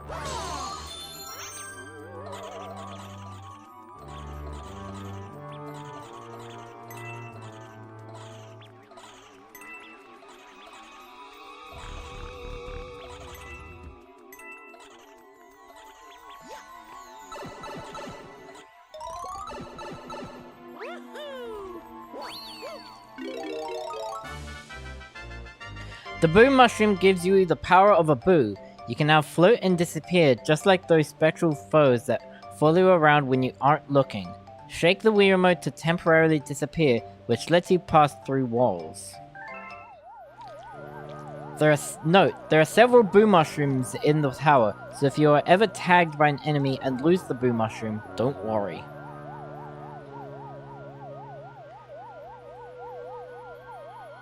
Tap the A button to float over the gaps in the floor as you climb the tower.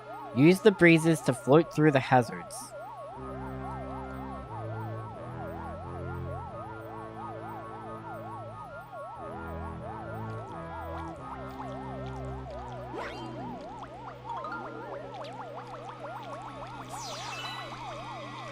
Whee!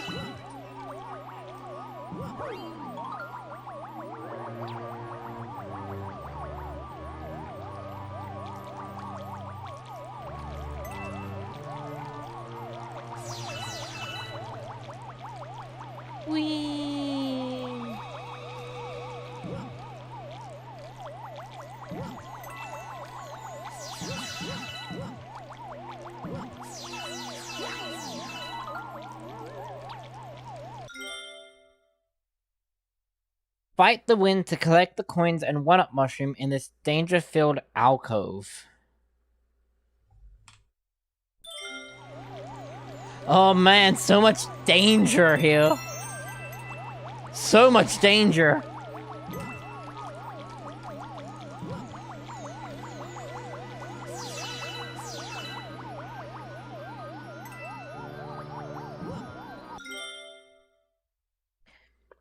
Float around the gauntlet of Octoboost to locate the power star at the very top at the very top of the tower.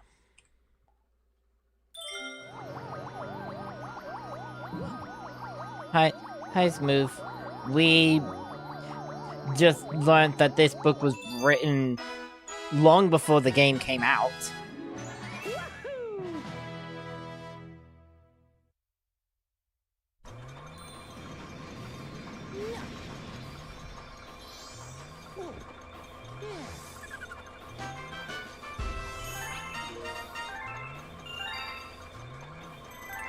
Because one of the screenshots and the paragraph beneath it in Gravity Gauntlet C mentions a trampoline with a timer above it.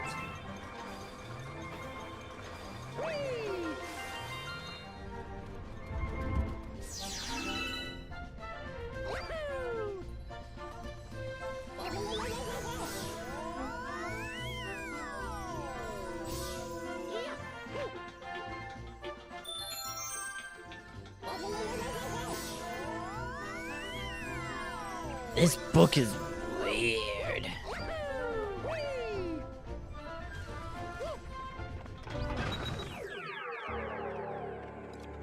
Well, next up is Upside Dizzy.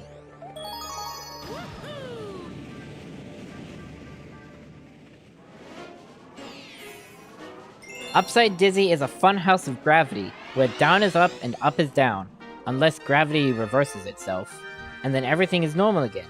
But that usually only lasts for a few seconds in this topsy-turvy galaxy.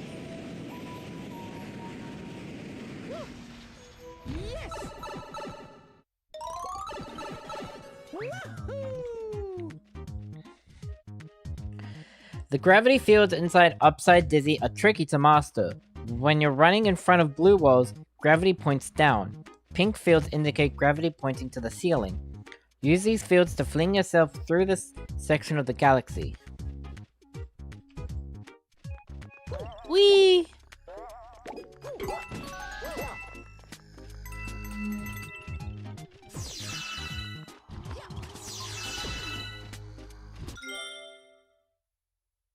The hidden power star of this galaxy, burning Upside Dizzy, is accessible from the green pipe in this room.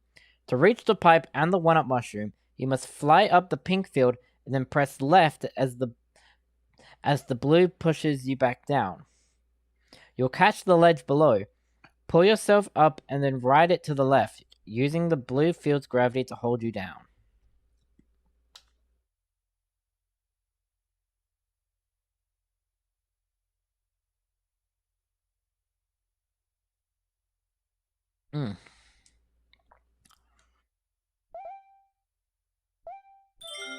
Okay.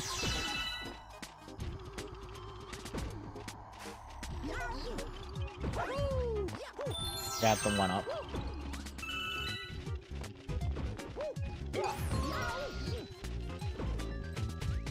Jump into the moving pink squares to pass through the narrow opening in the ceiling of this chamber. If you stick to the leftmost pink field, you can ride it over to a one-up mushroom. Slam into the blue field to overpower the reverse gravity and collect the prize. What? It thinks there's a one-up there!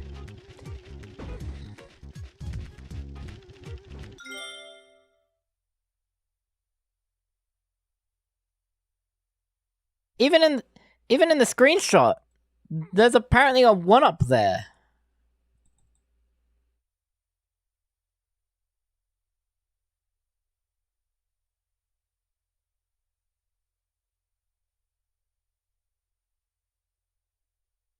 This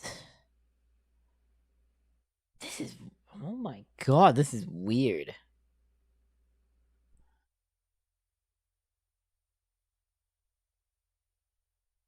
How am I supposed to follow the book when the book and the game don't align?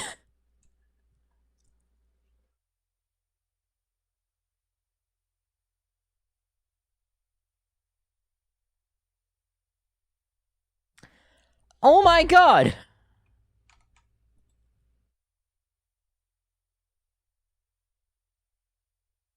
You can even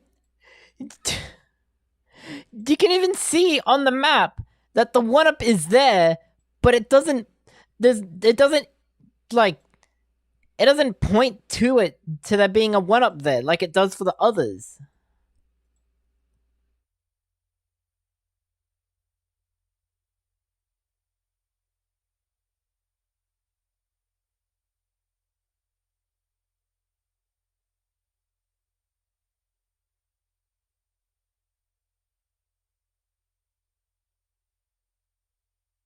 That's what I was trying to see. I was trying to see if that was the same for Gravity Gauntlet's map. But the section where when the trampoline would be isn't on the map.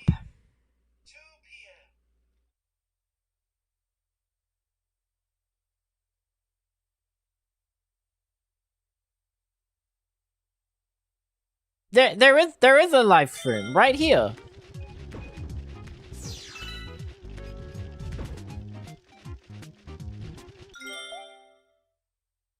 It's just there's a missing 1-up.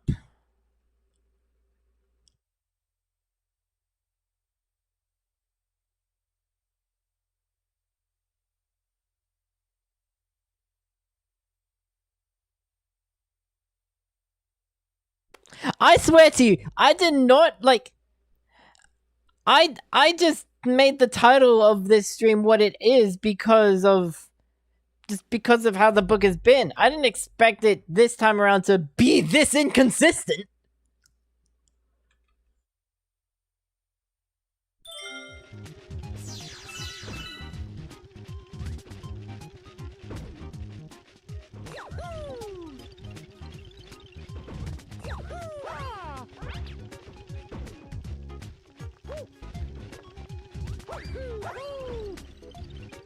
Yeah, I got the imaginary 1-up.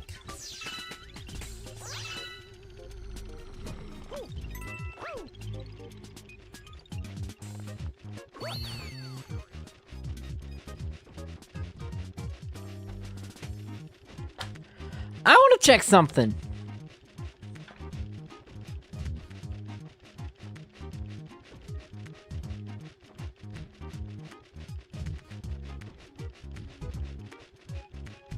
Okay, no, yeah. For Ball C, it does mention that you get 60 seconds. So the book directly thinks you'd be able to do it in 30. Easily.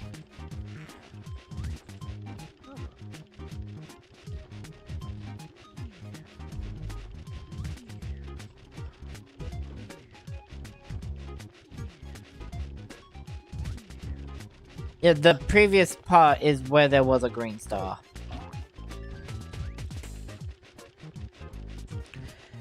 The maroon field at the top of this room flips to dark blue after a few moments, and then changes right back. Stun the Goombas with Starbits, and then kick them out of the room before making a run on the pipe, using the maroon field's gravity to pull you to the ceiling.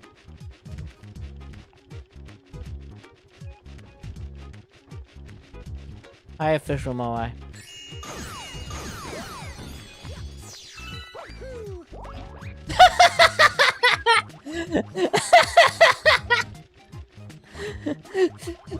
Goomba!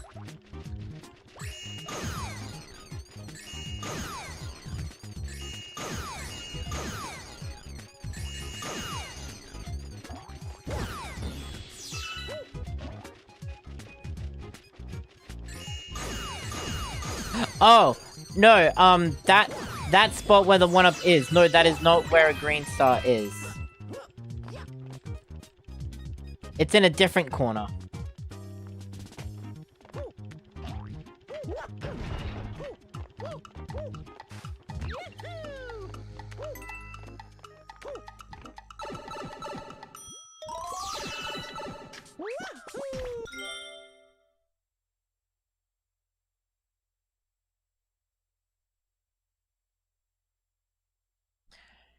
Note, lighter fields are consistent, while darker fields, maroon and dark blue, switch back and forth.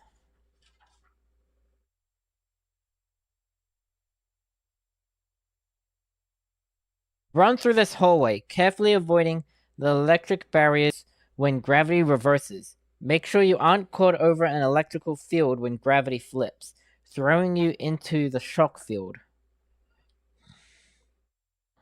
Swap hoppers bounce through this hallway too, so use the reversing gravity. So use the reversing gravity, catch their underbellies, and defeat them.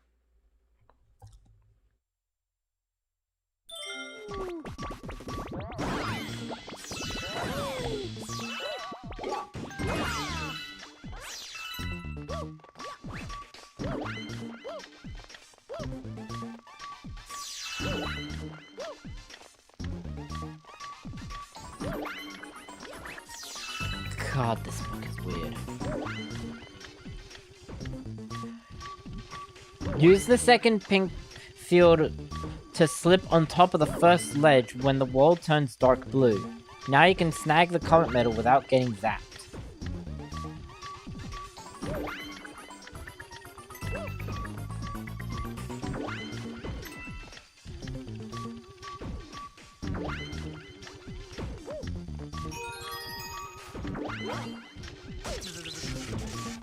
I still got zapped.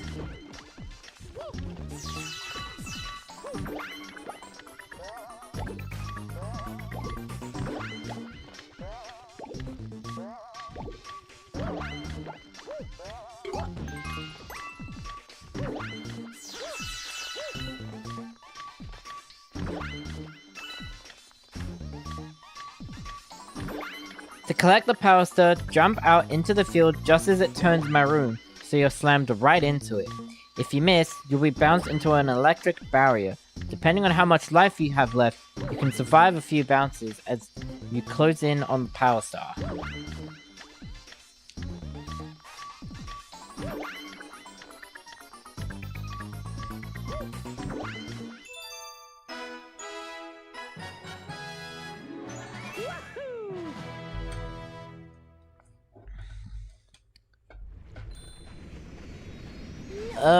My god.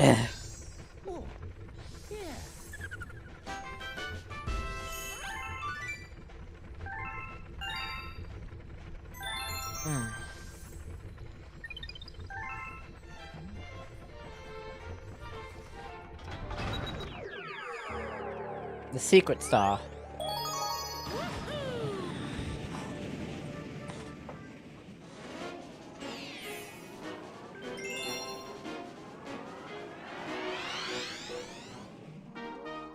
The hidden Power Star in Upside Dizzy is just beyond the green warp pipe. To earn the Power Star, you must scorch all the junk crates on a platform using a fire flower before time runs out. Ride the ledge through the blue field to get under the pipe. Jump up and the pipe pulls you in.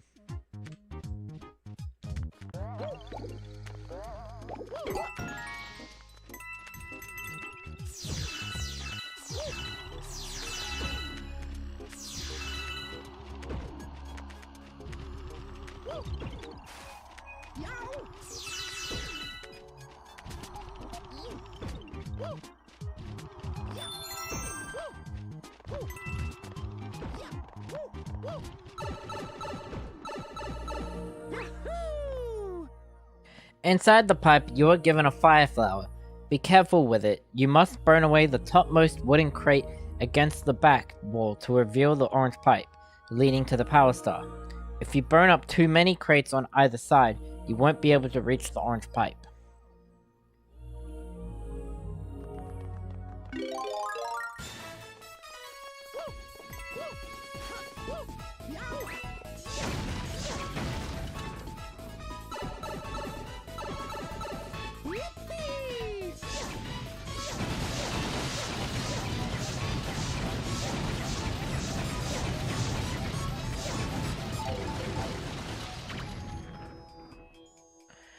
Once you're through the orange pipe, Guillermo tasks you with helping it clean up all the crates. In return for breaking through the crates in just 20 seconds, Guillermo gives you a power star. As soon as the contest begins, spin to throw a fireball through the crates directly behind you. It's in front of me, but okay.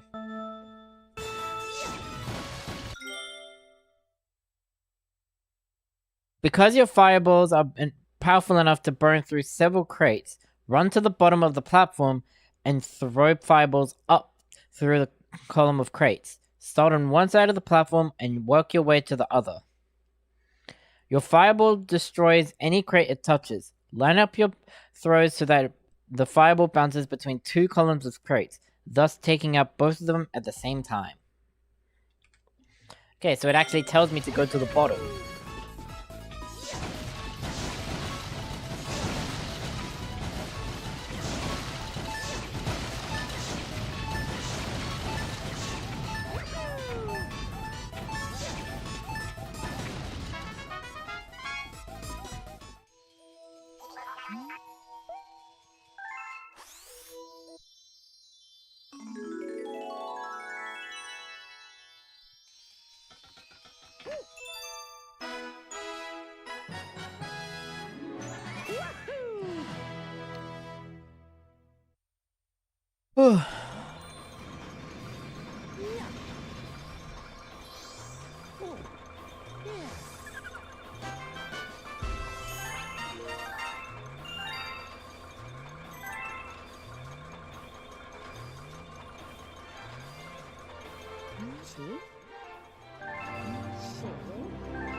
This book is making no sense.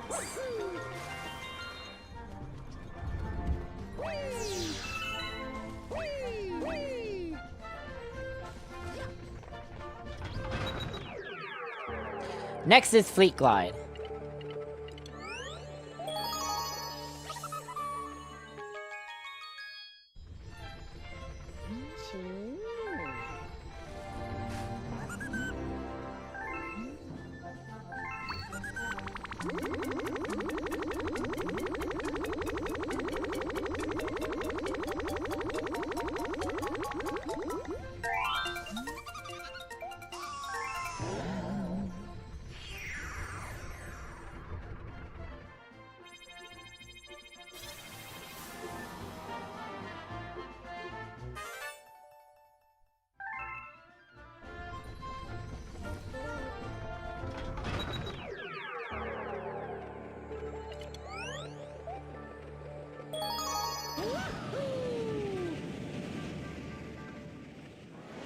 The Fleet Glide Galaxy is a giant battle station.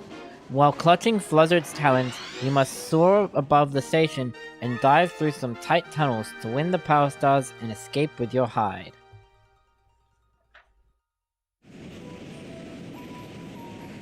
We got a real good map here.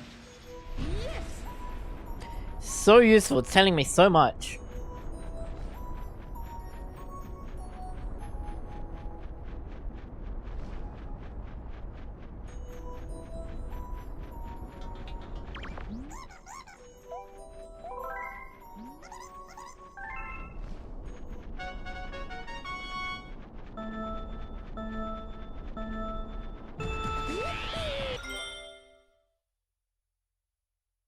When you first take off with Fluzzard, steer away from the Magmars.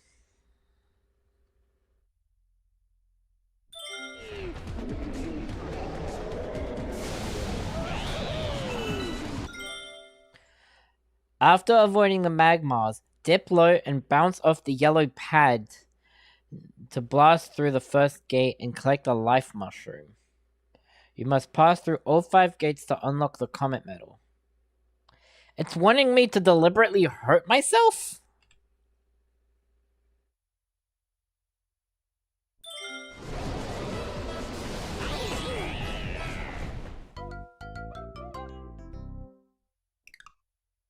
It's wanting me to bounce off the yellow pad that the first gate is on to get the life through.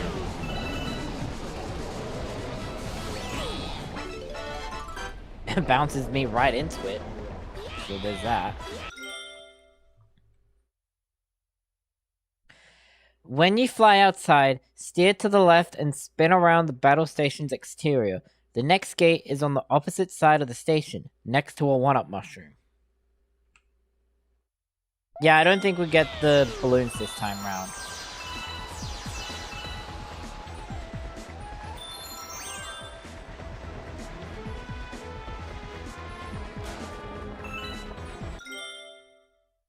Soar down the corridor lined with thwomps. If one shakes, it is about to fall. Pull up to slow down and avoid getting smashed.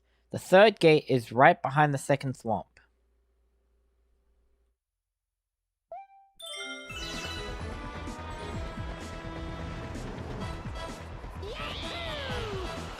Ow.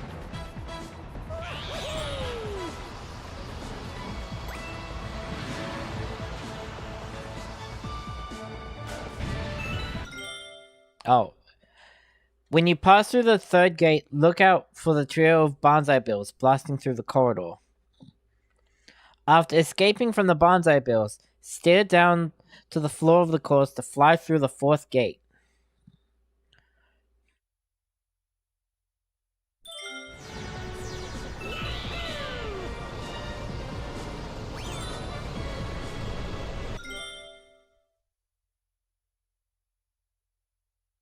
Hurry through the collapsing machinery to pass through the fifth gate before the giant purple door slams shut and blocks your escape.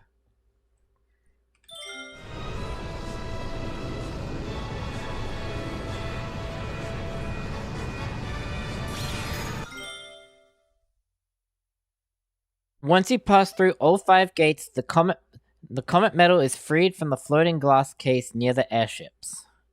Fly around the airships and dive through the giant sun to complete the race and earn a power star.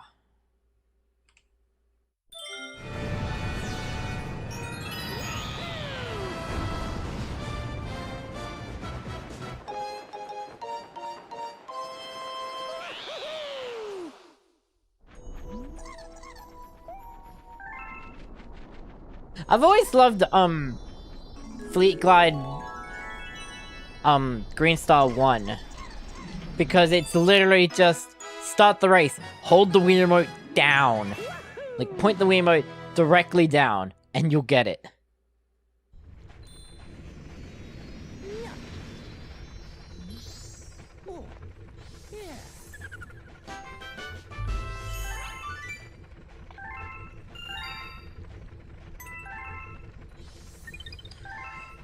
Next is Boom Bunker.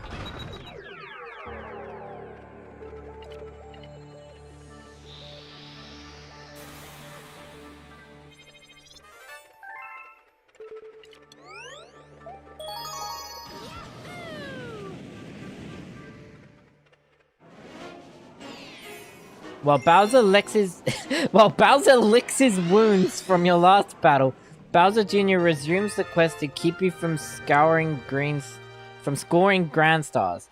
You must fight your way to Bowser Jr.'s last stand and defeat his latest invention, the Boomsday Machine, to earn the Grand Star that opens up the next world.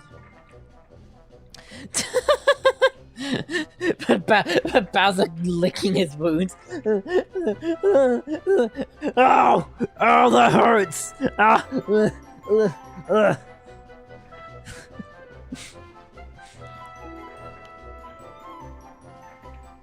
That meteor strike really hurt.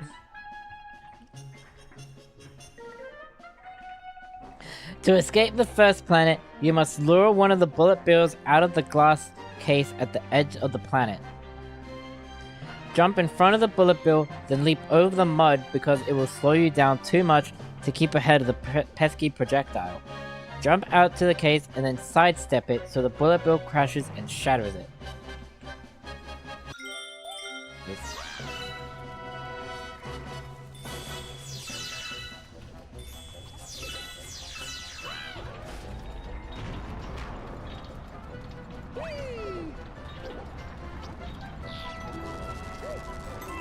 Poor Bowser has to lick his wounds.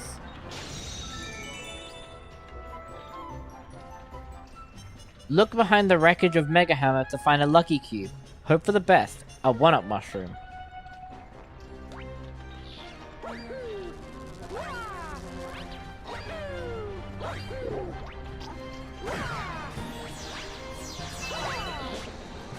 Oh, that is weird, actually. That chance cube is one that only has a one-up and Starbit. Well, the one in the book is the one that also has the coins and Bowser symbol.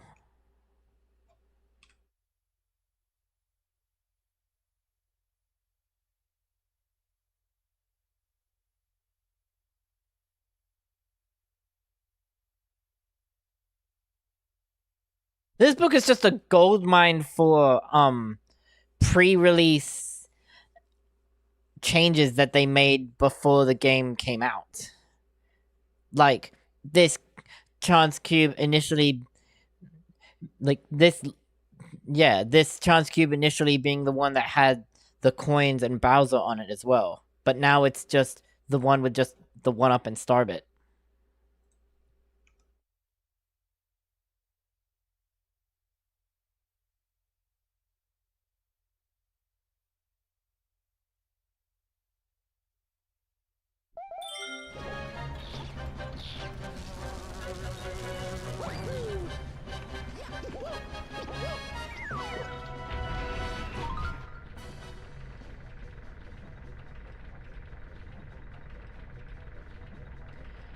There is a cannon inside the broken glass case.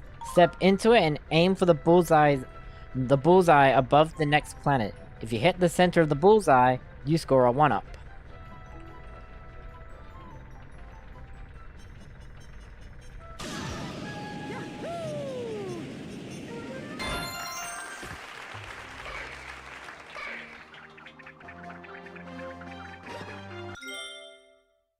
After you drop off the bullseye, a boomerang bro attacks. Use Starbits to keep the boomerang off balance and then stomp him to finish off. You can also hold the Z button to crouch under the boomerangs and shake the Wiimote to do a spin attack.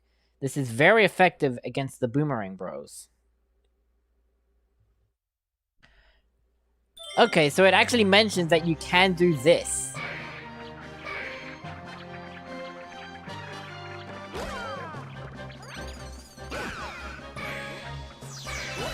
Interesting.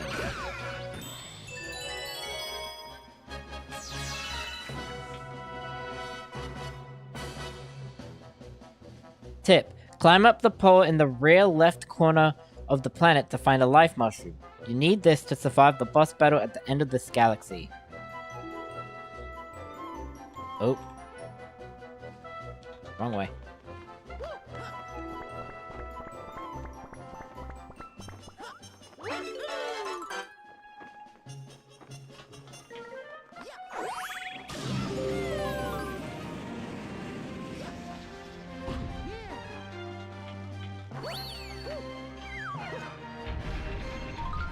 Use the cannon revealed by eliminating the boomerang bro.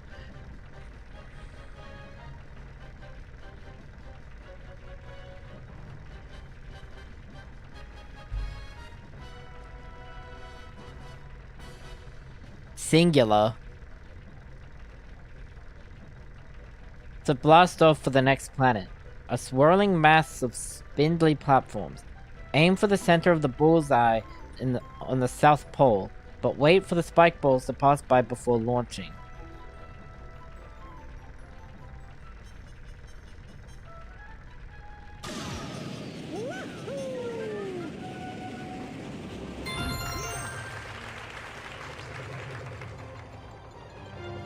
Comet Medal. The blue row of platforms is lined with spike balls, but you must jump out there to find a cloud flower and the Comet Medal.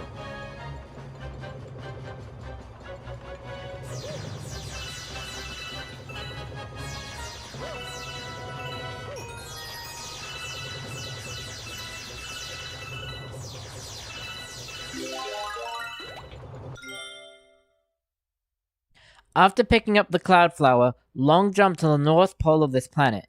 Use cloud platforms to keep from falling into the black hole. As At the pole, ground pound through the stones to open up the launch star that leads to the boss battle and a power star.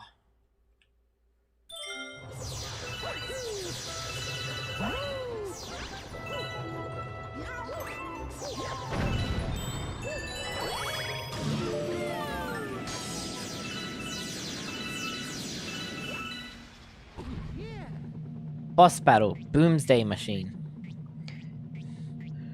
Bowser Jr. has another mechanical monster, the Boomsday Machine. This terrifying tower is a mass of spinning fireballs and cannons that release balls of electricity. The weak spot on the tower is Bowser Jr.'s glass capsule at the very top. So you must grab a cloud flower from the field and use it to ascend the tower. Create a cloud platform over one of the air vents to rise up the side of the tower. Wait for the cannons to pause, though because those electric balls snuff out your clouds, you need to have at least one cloud platform in reserve by the time you reach the clouds already in position above the tower.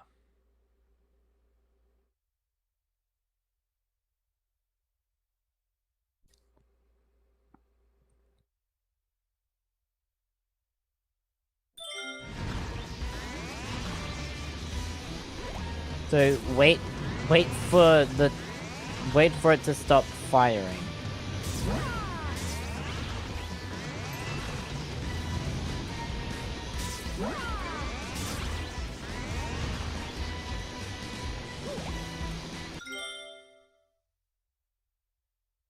Once you reach the clouds above the tower, long jump out toward Bowser Jr. You need to get above his capsule and ground pound it to crack the glass. It takes 3 full hits to shatter the glass, but Bowser Jr. isn't about to make the next 2 hits that easy.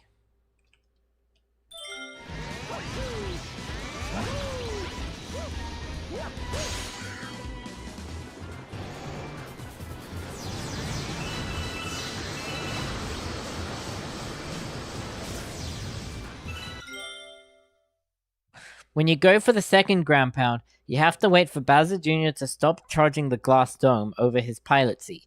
If you ground pound while the capsule crackles, you not only don't score a hit, but you also take damage.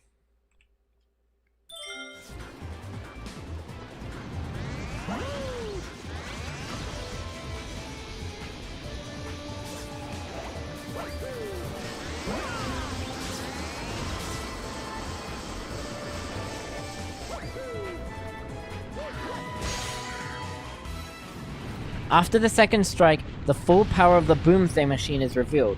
Massive tank treads rise from the floor. This thing is now mobile and taller. You must replenish your cloud supply and get even higher to long jump out to the capsule. Ground pound it one last time, avoiding the fireballs and electric orbs to finish Bowser Jr. off for good and collect the ground star. On to World 6.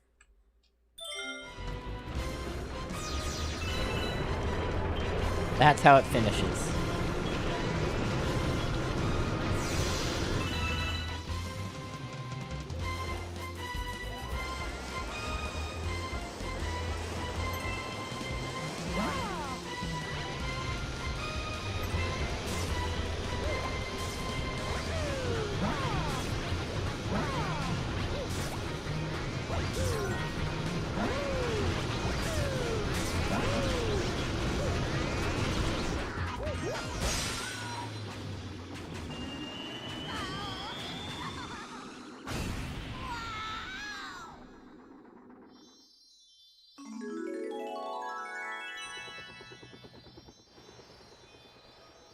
Yeah.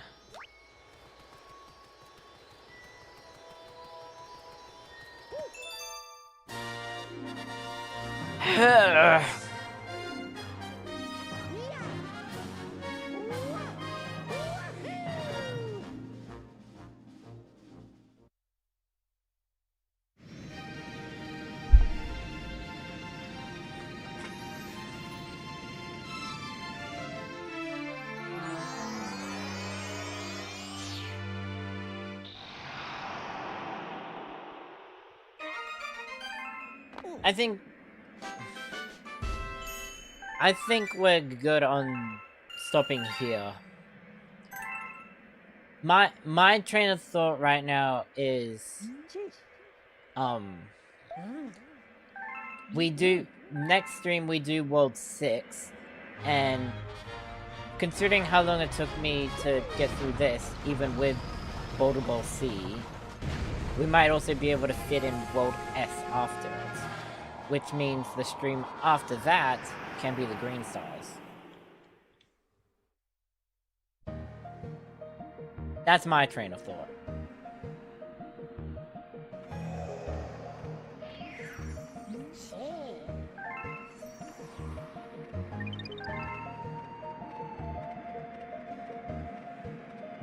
We leave World 6 and S for next time.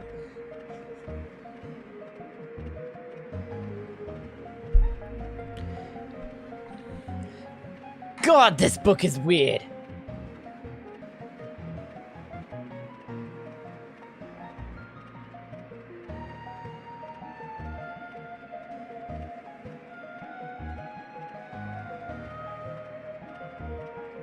So many screenshots showing things that seem to be from earlier in development.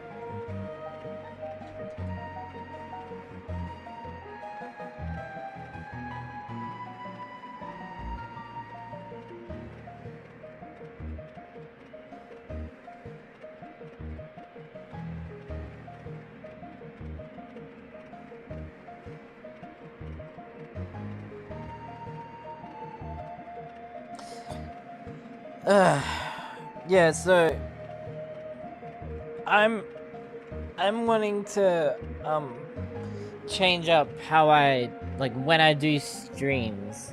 So instead of going every day, I'll instead do 3 times a week. That way I can work and do on other stuff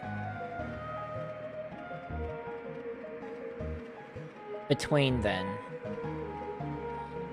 I'll make a post about it to make things a little more clear.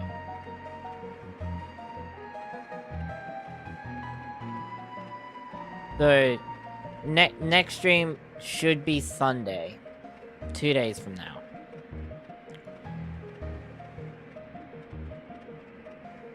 I'll see you guys then.